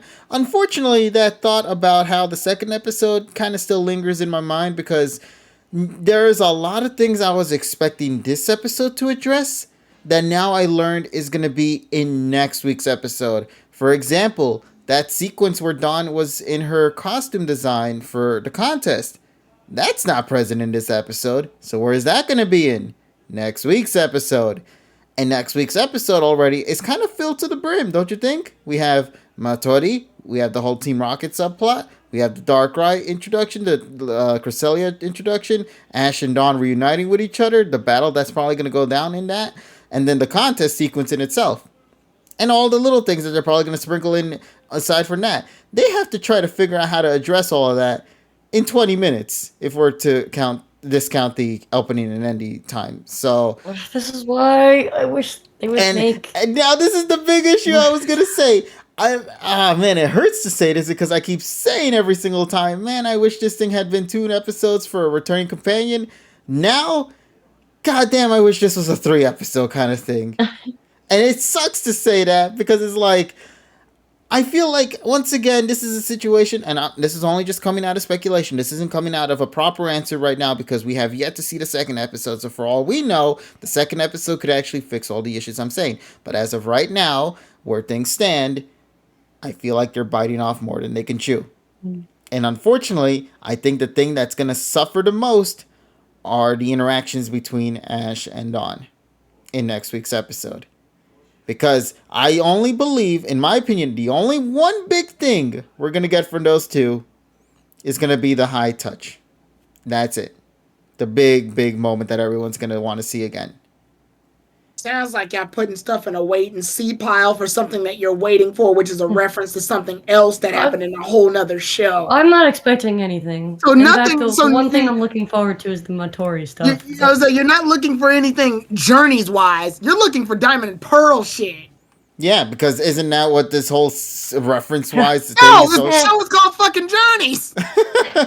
Well, I mean, when the characters came back in other generations, they still did their other previous series niche. Well, yeah, see, it's annoying because Best Wishes and XY took, especially Best Wishes, took so many liberties with nostalgia. Ironically enough, it's like, let's keep Dawn around for 8 episodes. We'll even have her do an entire arc, meet all the rivals, and act like an a-hole to Ash at one point, calling him a kid. And they even got to have a battle, even though it was cut off. But still, that was something. So. I hear Best Wishes praise in the background. What's going on? Yeah, I know. Something's wrong. Something. All right, I'm also. Reality is falling apart. Damn it! I'm summoning you. Also, just to give context, I don't know if I said it. I'm going last, so it's gonna be TSS then Tyrone. Okay. And then I'm going at the Tyrone. Gotcha. Okay, very good. Well, that's I didn't even know just you my watched the episode. Shh, that's a secret, Tyrone. You see, he's going in last because it'll give him enough time to watch the episode, man. So Got it. extend your statement, man. But anyway, that's all I gotta say for now. Well, TSS is going next. I'll have enough time. All right. So yeah, I got what I got to say out of the way. Prove her wrong. I'm gonna pass this on to TSS. Well, here's the irony of it, TSS. That joke is more so not even about you, but because of what I know it's going to lead into. But go ahead. Okay. So all right. So beginning. So let's go bit by bit and piece by piece to, first of all, a great episode. Definitely is one of the better ones in the second year of the series, in my opinion. Great first start to the episode. First of all, the Matori thing and the Cresselia. First of all, it's like, I still find it funny that it's like, well, they failed at Cresselia. They just knocked it down and knocked it out. Then we get to a part where, people won't even talk about it like this, but a true problem with people with real life, where a family vacation comes up and then people have to dip out. Like, first of all, the beginning scene where Koharu, when Sakuragi is reminded about the egg, and then Koharu talks about, oh, family vacation. And then you see when the tension builds up for fucking Sakuragi, you hear the same sound effect that is being used on fucking like Hell's Kitchen when you see Gordon Ramsay knew that a fucking chef fucked up. It's the same fucking sound effect. And you know that shit is going to go down. So then we get to that specific scene where, you know, Sakuragi has to explain to Cloud. It's like, I have to do this research on this egg, so I can't go. And then her mother is like, oh, I got illustrations to do, I can't go. And then Sota's like, oh, my friends invited me to summer camp. So it's like, well, you're on your own. And then Koharu packs a suitcase like some woman trying to exploit the JetBlue carry-on policy. And then realizing that freaking she just needs a backpack. So seeing that interaction was cool. Then we get to Senno, where we have the Ayako reference, so the Johanna reference. That was a pretty good foreshadowing. Have her in the background talking about a contest, and it's like Koharu says, "Oh, we should take the bus. It takes about an hour." And it's like, "Oh, we gotta wait like an hour," and then freaking Evie runs off. I was like, "Okay, we're gonna walk there. We're gonna take the long way." So and then they get caught in the fucking rain, which I love the faces on there, just, you know, getting fucking caught in the rain. And it's like, well, looks like we have to. And then freaking Mukuru comes out, you know, and it's like they get attacked by a whole fucking thing of Mukuru. Oh my god! And then they have to stay overnight in the forest, and then that's why you have fucking Pochama come out and freaking get its beak burned off by fucking falling into the pot. And then, you know, Hikari has to be the same kind of danger proneness, which kind of is another kind of a reference of itself in DP as well. Fucking tripping over shit. Yeah, I agree with the whole over exaggeration of character. Probably just to accentuate the differences between those two. Koharu being the more straight shooter and Hikari being the more free as bird kind of attitude. The Daijoubu sequence didn't really faze me because, well, I'm used to that shit. So like Daijoubu wa nai, Daijoubu naku nai, fucking double, triple, quadruple negatives. That was a pretty cool thing. Then we have freaking Rhydon, who has been in a cocaine binge for 48 hours, come out nowhere. You know, definitely does look like he fucking went on a cocaine binge for fucking 24 hours or 48. Bloodshot eyes were related. Yeah. And then Evie, of course, doing the whole copycat thing. That was pretty cool too. Hikari noticing the whole, you know, showing her competence as a trainer. Did like that reference. Her being like carefree and stopping to smell the flowers and shit. That was funny. I found that quite funny. The real highlight though for me for this episode is the whole Darkrai sequence. First of all, you have that scene, and then it cuts to, it's like, oh, Satoshi and Go are back at Sakuragi Lab already, and then it's like, then you just see, something's not right, and the fucking rocket motto plays, and you see Kikuna. Kikuna, man, those guys, you know. But I will say, what makes that sequence cool is not because of the fact that it's copying off the rockets. If you look closely at the end, you have Wampachi and you have Barryard. So Mr. Mime, right? And Wampachi is voiced by Inuko Inuyama, Nyarth, and freaking Barryard is voiced by Yuji Ueda, Sonansu. Oh. So that's a reference of itself. And then it's kind of funny that you go from Satoshi and Go being in their regular clothes to being in a freaking Sakuragi gang outfit. That was kind of funny. And you have Sakuragi come out, and it's like freaking like exactly like fucking Giovanni coming out. It's like we will set a general attack on the on the Sakuragi Park, and then all of a sudden they all awake. So it's kind of like Darkrai caused this like massive mind fuck, and I enjoyed that immensely. I enjoyed that scene very immensely. Then they see Darkrai outside to just disappear into the void. It's pretty fucking cool. I think realistically, this episode did a great for setup. Now the whole thing is, will they make the payoff worth it? And we won't find that out until the end of the week. However, as a setup episode, I thoroughly enjoyed this. I thought it was paced very well for what it was. Having Koharu do these kind of things, finally showing off on her own, telling you that the writers actually know what the fuck they're doing these days. Again, that's probably because of experience and because they got fucking burned so many fucking times. Can't wait for the next episode to come along. And let me see, did I forget anything else that I wanted to say? No. So, can't wait for the contest and the resolve of both the Darkrai and the Cresselia stories here. So I am gonna slap this with a 9. Yeah. Let's see. Privilege on Fire. Thank you for the follow. So we have that. So as an episode, I'm gonna rank this a 9.2. Enjoyed it very much. I thought very nice. Very nice callback. Like I said, freaking Hikari's a little bit up and up. You know, probably she's been hitting the Alolan cocaine too at some point. But aside from that, I thought it was well written, and can't wait for the next episode. Alrighty then. So I guess we now pass this one on to Tyrone then. Tyrone, take it away, buddy. So, I'm gonna point out the things I like first, because there are some things I actually salvaged from this episode. TS has brought up a lot of them. One of the things I like is Koharu's situation with her family vacation. Now, continuously, I've praised Koharu's family. More or less because Koharu's family, to me, feels like the most realistic situation of what would happen if you stuck a family in a Pokemon world. We never really get to see that type of dynamic happen with any other family in Pokemon. Usually because the characters are always on the go, so they can't afford to stick around. Ash has little moments with his mother that are here and there spread throughout the series, which have slowly diminished as time has passed, with the exception of Sun and Moon.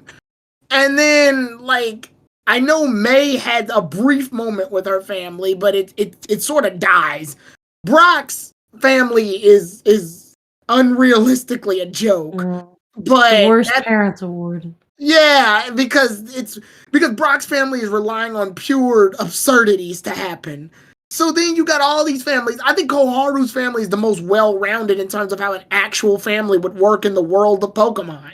Honestly, the show could literally just be a slice of life with Pokemon, and Koharu would be the star of it. I've said that multiple times, actually. But obviously, the show doesn't really know how to write Koharu, because sometimes they want to write her consistently, sometimes they yeet her out of the story completely, and sometimes they decide to focus on her.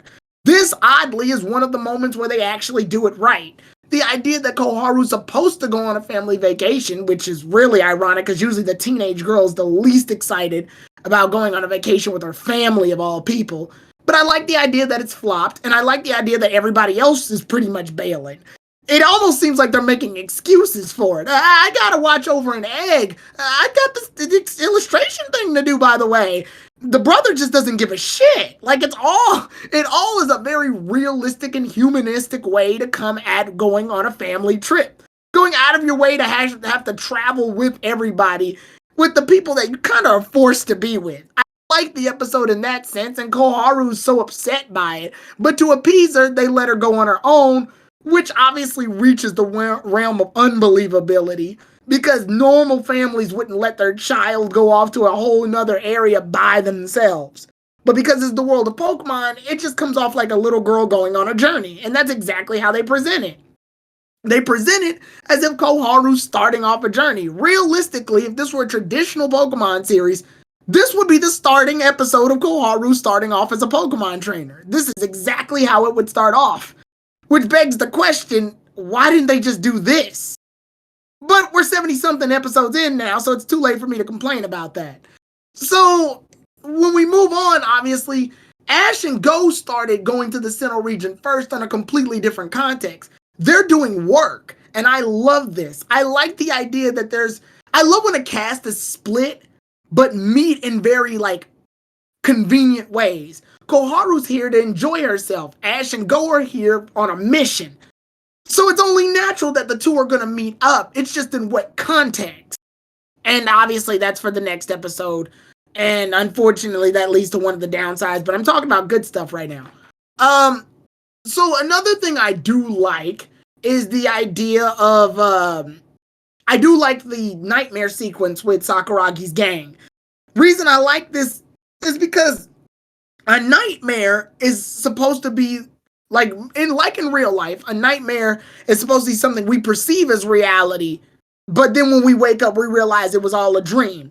They were able to pull this off really well, editing-wise, by cutting straight to Ash and Go just stating that they came back, almost as if they missed Koharu completely. Which leads to the big, I mean, obviously, if you watch the previews, you know that doesn't happen. But if you look at it through the episode's lens, it looks like Ash and Go never even had to interact with Koharu in the first place, which makes the story seem like it's almost disheveled, only to rear kick us in the side by going, they're in a nightmare the whole time. It fools the audience and the characters both involved. We're both hit with the exact same, element, and thus that moment of surprise of, oh shit, that was just a dream, hits us both. It works really well, extremely well. I'm surprised writers as flighty as the ones in Journey were able to even pull that shit off. But I digress. Once we're done with the good shit, let's get to the bad shit. Dawn didn't need to be here at all. And I'm not saying that because I don't like her. I'm saying that because I don't think she needed to be here. I like the idea that Koharu's learning the ropes by herself. I like that she's like slowly involving herself into the world of Pokemon on her own. They did this very same formula in that Gleamwood episode when they went to Galar. And it was better there because she was able to actually hold her own. She solved an entire thing by herself with Ponyta. Like, it worked very cohesively. Dawn, for lack of better understanding, feels like a distraction if nothing else. And that's not me just saying that again because I don't like Dawn. I'm saying it because she literally is. Every time Koharu tries to go somewhere, Dawn's like, yo, let me fuck around.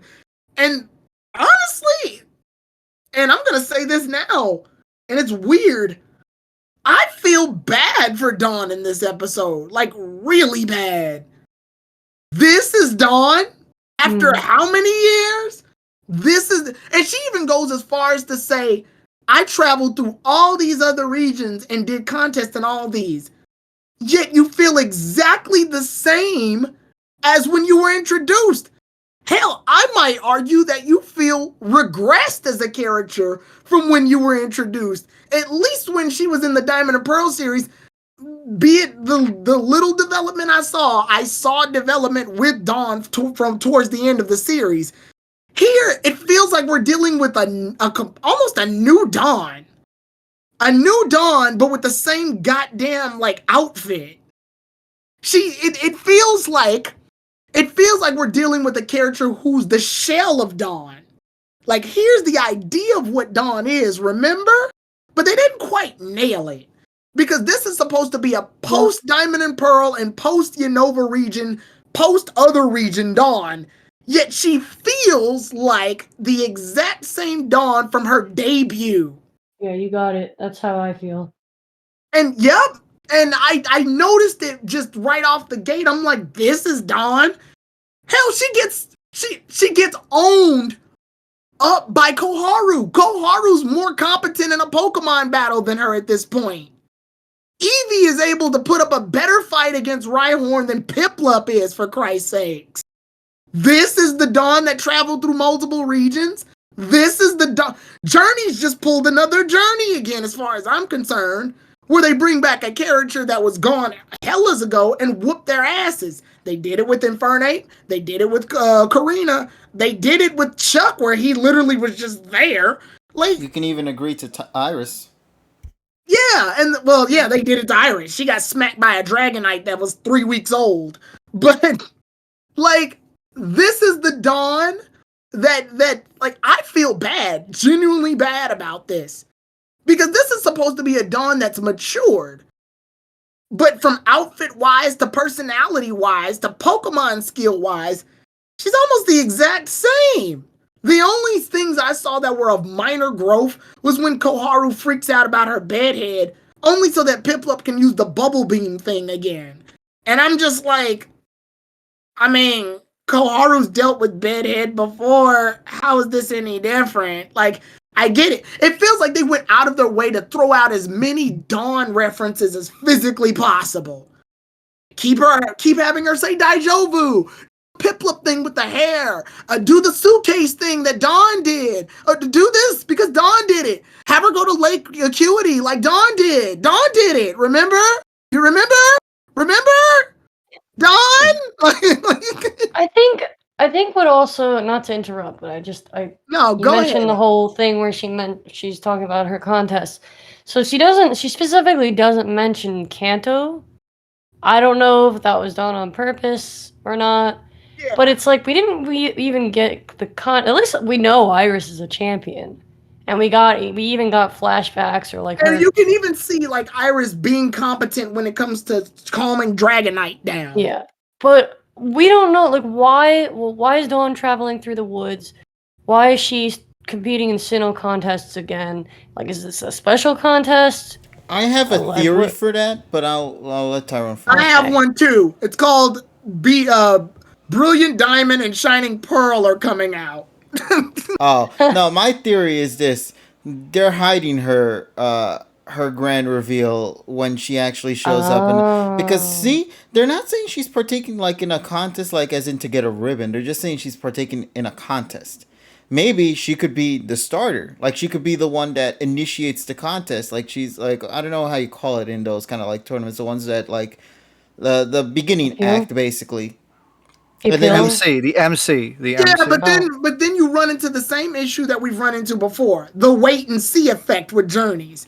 It feels like everybody who's reviewed this so far right now in this stream has said it's build up for for the next episode. I said that's a theory, but see, Tyrone, the big difference with that is that actually next week is that episode, so that's why we bring it up now. Yeah, because but we I'm reviewing what I got, not what I'm gonna get. But you can't because it's still an incomplete story. You're reviewing 50% of what we're going, so we're speculating the other 50%, and we know it is a 50% of another story we got left. That's what I'm saying. I'm very aware of that, but even then, if your build-up relies so much on the rest of your story, then what type of build-up do you have? Well, it's not even the big part of that story. It's just a side thing for Dawn's character. I know. I'm talking about in general. I'm not talking about just that moment. I'm just trying to clarify the Dawn bit. I'm just saying for Dawn's character. A lot of this has been riding very heavy on, well, when the next episode happens. Well, I'm reviewing this episode, so I'm going to give my opinions on that one. And like I said, again, I feel bad for Dawn in this episode more than like loathing her. I feel bad for her because this is our last, debatably, like with this in the next episode, are debatably our last times we get to see Dawn. And this is how she ends out. Like, this is it. And the worst part, like, even with the Pokemon thing, look at all the Pokemon that she's shown to have. Piplup and Piplup. Yeah, it's like I mean I'm getting to the part in Diamond Pearl now where she got the Cyndaquil, so I'm wondering like are any of them gonna? And then it's just once again gonna prove Tyrone's point about maybe next episode. Next episode. Like, why do you have to like? It's just. Although according to the VA list, I'm not seeing any of the returning mods from Dawn's team's VA coming in. No. You're not getting Kozakura, Etsuko-san, because I feel bad not just for Dawn, but for the people who waited for Dawn's revival. You're not even getting Dawn, I think. You're getting an idea of Dawn. This feels like this doesn't feel like Dawn to me. This feels like the character is there. She's drawn on, but she's not physically there. I feel like the idea of Dawn is here. Like the general, like someone whispered it feels like someone who watched Diamond and Pearl whispered to somebody else who didn't watch Pokemon at all. who whispered to the a writer, and the writer was like, "Ah, shit, that's Don," and went and gave us this. To answer Ibo's thing, Etsuko Kozakura voices Pochama, but she also voices Jibanyan.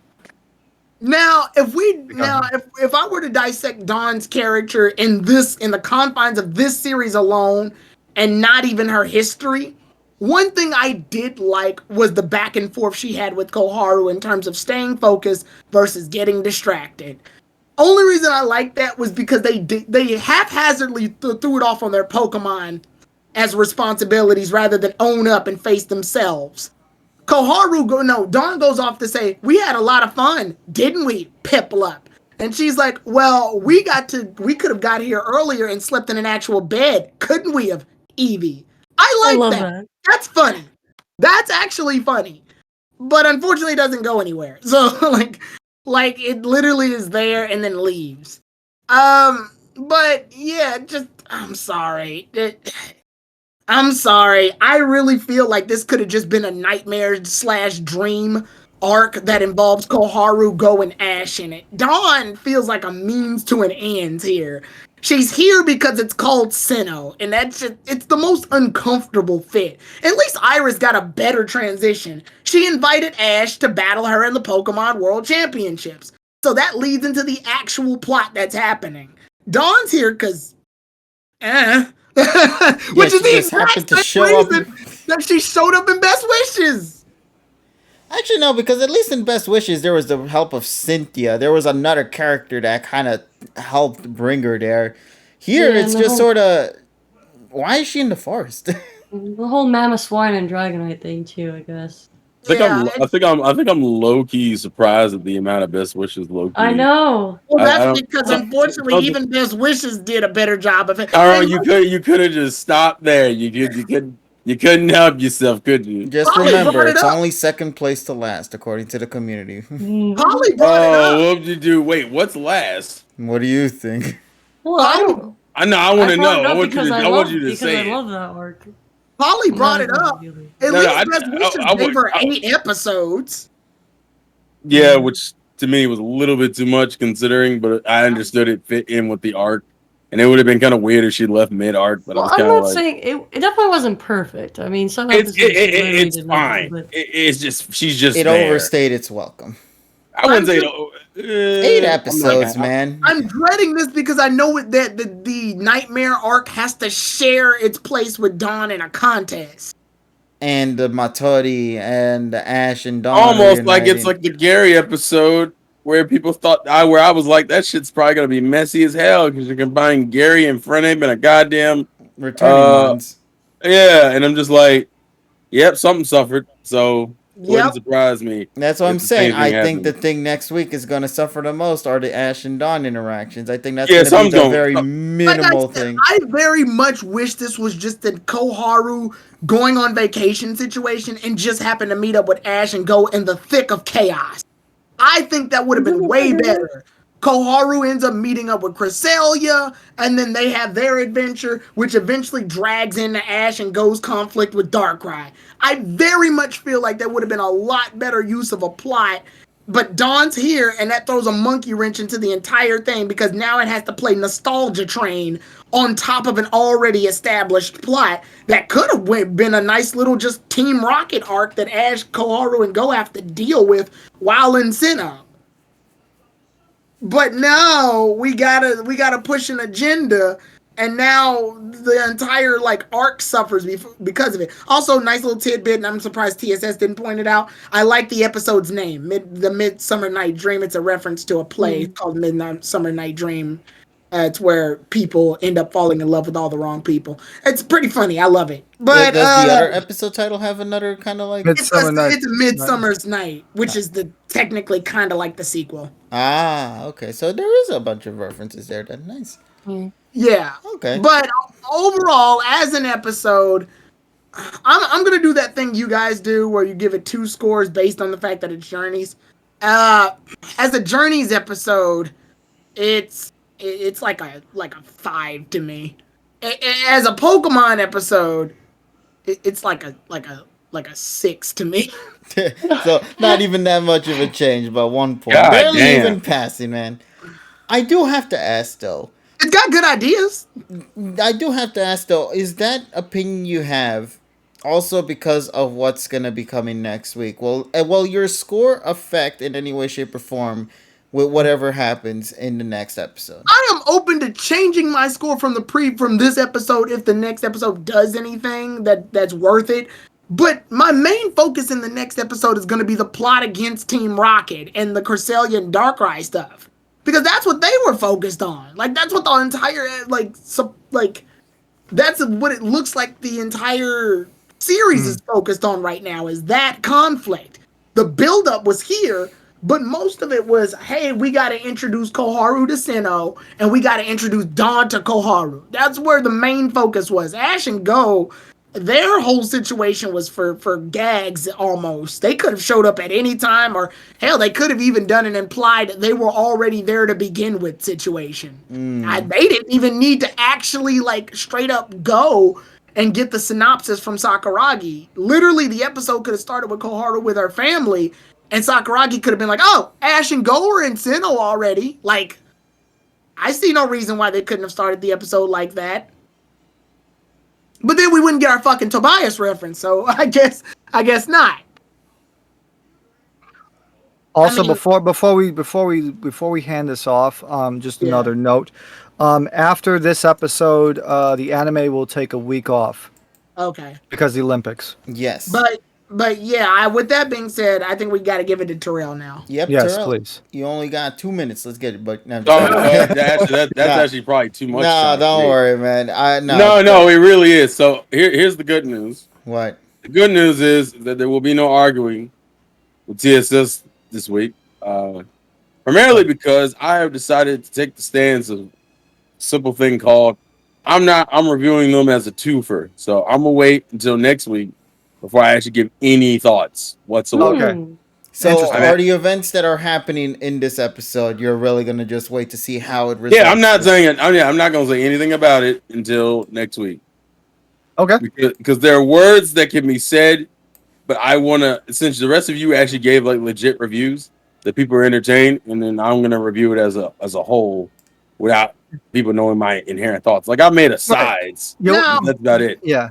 Now, KG, to answer your question from earlier again, just off of an extra note, because this episode's main goal obviously was one. Well, it had a couple of main goals.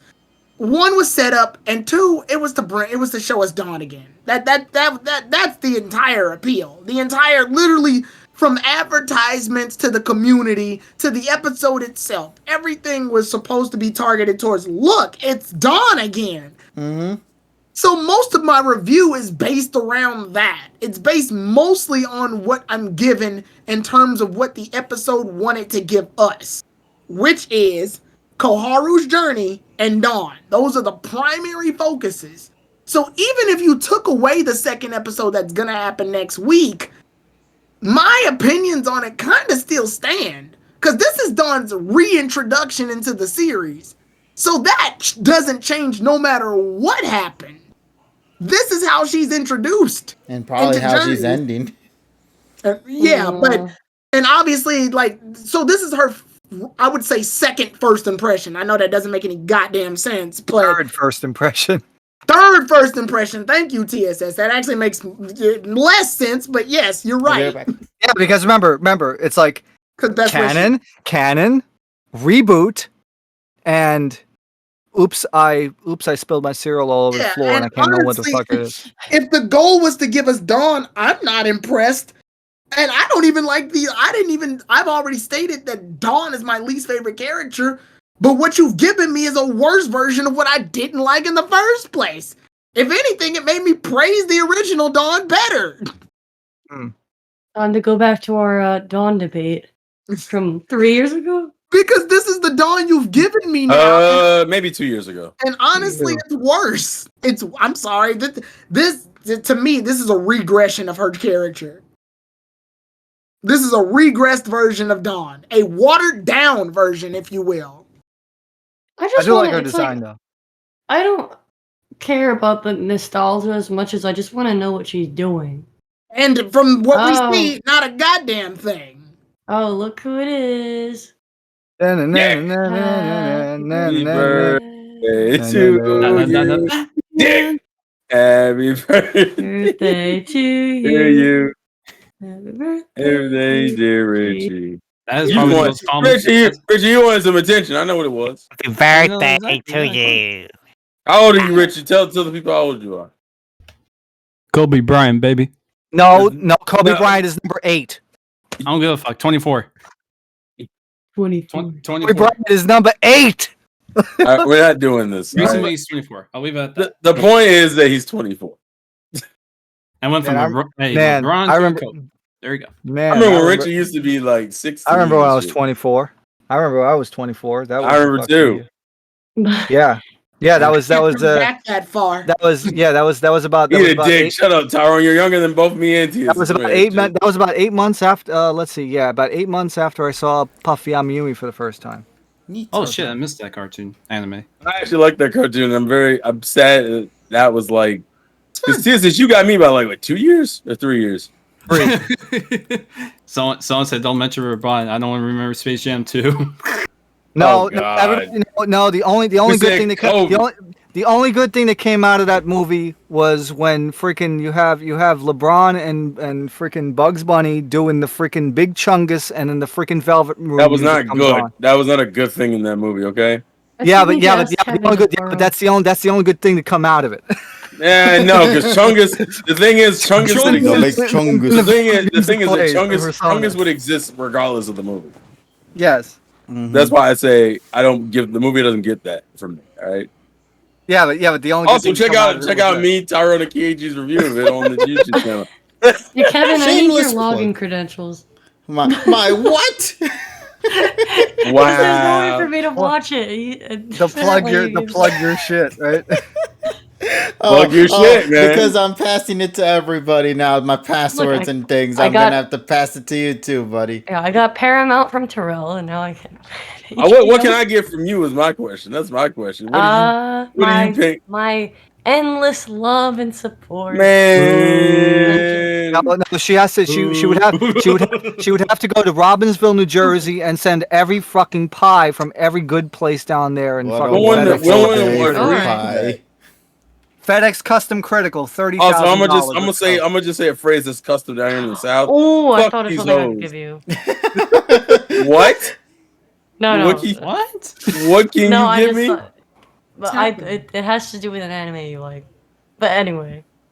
Wait. We might have There's a conversation. there's so many of it. Though. No. We might have a conversation after this is over. I'm Okay. curious. We don't. Okay. That's okay. That's banned word. Anyway, what was the continuing word? on. No. Whatever. Mm. Yeah. Leave it there. Whatever. We're not into that stuff. I'm not gonna- I'm not gonna- By the way, folks, if you like our content, well, I should see fucking Kevin do this. KG, come on. What is I'm happening, curious to see man? how you'd handle it, TSS. I'll pass this one to you. No, because remember, we're doing best wish. I'm sorry, is it best wishes? Fucking Yeah, got your ass, It's bitch. best wishes there, I got everybody. your ass, bitch. wishes Best part 2. wishes. Yeah, because we all want the Suba. Sabah. So tomorrow on KG's channel here, join us at 10 Eastern Daylight Time for Black and White 2, his first playthrough of it, and I'll tell you, there's some great moments. Oh my goodness, can't wait. If you haven't seen what happened 2 weeks ago, I'm gonna just remind you guys, go watch that. It was Like a to mess and a my half. birthday. Get Rob Zoe a bop and bucket, please. Nice. Oh God. But yeah, okay, so let me see. Of course, aside from that though, Tyrone obviously is gonna be having his stream on his channel for more of his tabletop shenanigans. So Tyrone, what's you're gonna do for this Tuesday?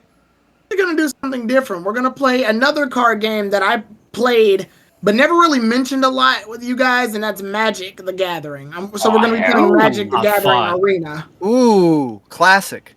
Yeah. So that's what we're doing for Tabletop Tuesday. All right, man. Well, best of luck with that game, man. And let's see where things are going to go. For Wednesday, I might do a little thing as well where we might be playing more of Genshin in story mode because I'm trying to collect all those goddamn chests roaming around the islands. I want to take care of that. Yoimiya, man. Yoimiya. Man, You no. have to. Listen, I don't. Ayaka for me, man. I'm Team Ayaka here. All right, that's fine. They're both as good. They're both as pretty, man. But her story, Both Ayaka's is good. story, I'm gonna just say this right now. She sold me with that story. I was so happy I got her. The story in is gacha. good. And Donnie is good. putting all of our Twitches in the chat. Thank you, Donnie, again yeah. for being Yeah, being all the my savior. Team Ayakas in the chat. Where you at? Oh god. Also, I- if you don't care about Genshin, I'll be playing more No More Heroes as we fight. I think as we fight more assassins, and I think That's all And I'll be playing Indivisible on Wednesday. Invincible. Yeah, so I everybody's don't gonna have be anything streaming that I'm for that. doing except I did change my name on YouTube and On as you Twitch can as see well, on I see. Twitch, on Twitter. Polly's World. Yeah, I just feel like it fits better. I Yes. miss it's my brand. Did Now you watch it's the Alright. Ascension Street? Yeah, I couldn't really exactly Yeah. tell what it was. Age of Trades exactly. Well, Was my it Ace of nickname. Trades? Or something? No, well, my nickname is Age. My yes, parents call yes, me yes, Age. yes. Like, That my makes sense. close friends call me Age, and the whole of trades thing was like the jack of all trades, master of none sort of thing. Where Yeah. I was trying to do this thing where I'm just like incorporate all like everything that I like into one channel, but I've decided that I think I just want to narrow it down a little bit. Yeah. And just Alright, hone in alright, on Pokemon and possibly other anime. Yeah. And then use that as a warm up, and then maybe delve into other things that I Okay. like. So, Good. Very good. We're happy. Very We're good. happy for you. thank you. All right, Thank you. and then on Friday, join me as Donnie puts put the channel there, TSS_killer. I'll be hiding out in TSS stream like I usually do. Yes, Persona 3 Fest Undub, Part 9. Let's not Oh my die goodness. tonight. Wow. Yeah, that's kind of, yeah, not gonna have like fucking 3 game overs again. Yeah. Hopefully It'll be not. 4 this time. It'll be 4 this time. But we've been having a great time. Really enjoying the game so far. Playing that on an emulator with all of the the control hacks and everything like that really looks good. Really had a great time. We're doing more plot and then probably more Tataris. So join me then, 9 p.m. Eastern Daylight on my channel. Yeah, and also to make sure for Friday as well on this channel particular, 8:30 we're gonna be doing the reaction to the Part next 2. episode of PM 2019. So we're gonna get the continuation there. So if you want to watch that reaction and then of course immediately go straight to TSS after that, then that's the best way to do so as well. So yeah, all around we're all gonna be having a lot of fun this week with our stream. So we hope you guys will be there, support us in every way, shape, and form you can. And first of all, everybody here who is watching us tonight, thank you guys so much for all your love and support, for always being with us here every week and just hearing our rambles, whether it be positive, negative, or just anything else that we'd like to talk about in between. So we hope you guys had a good time, and if you wish to go and help support the channel in any way, shape, or form, make sure to follow us here. If you wish to take things a little extra, if you have by any chance Twitch Prime available on you, you can of course subscribe to the channel for free, Which I need to do right now. So It's gonna get a notification now. yeah, so thank you for that, buddy. But see, this is why it's always important, ladies and gents, to remind yourselves of this almost all the time, because it really is that important. Sometimes people never realize they got what they got until somebody tells them. Also, for those that do play Genshin, one little last note. If you by any chance do have Amazon Prime available, if you go to the Genshin website, you do get free monthly things from them with a free code. So make sure to go and grab that said code, and that way you can get some free gems and some other goodies as well. So thought I'd bring that up. And anything else off the top of my head? No, I think that's pretty much all I got to say for now.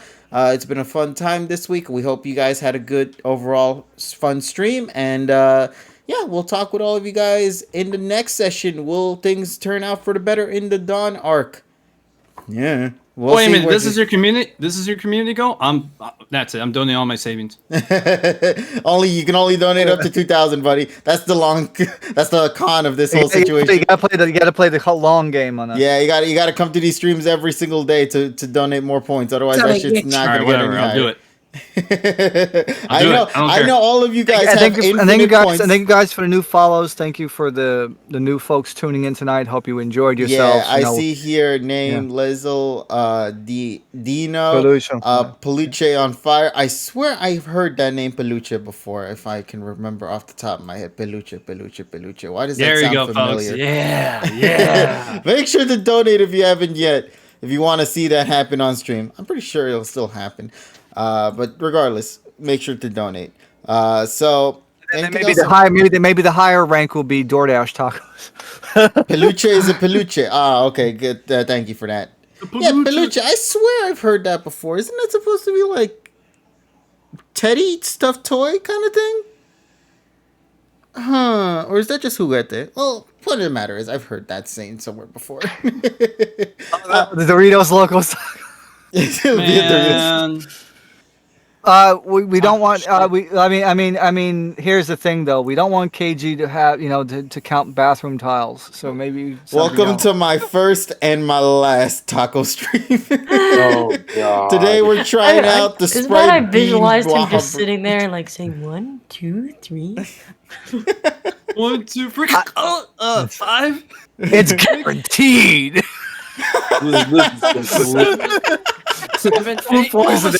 My stomach's Somebody call the 10. doctor. I've lost my mind again. It's Taco Tuesday, indeed. Yeah, If Yeah, I'm it's not- Taco Tuesday that'll be the over Tuesday stream. Yeah. yeah, exactly. We got to make sure that shit's on a Tuesday. All right. Well, with everybody, all that out of the way now, let's go and call it a wrap. Why don't we? So, everybody, Yeah. thank you guys once again for tuning in for tonight. We hope you guys enjoyed. And as always, please make sure to keep yourself safe. Have an awesome day. And TSS, what is the golden word we always say?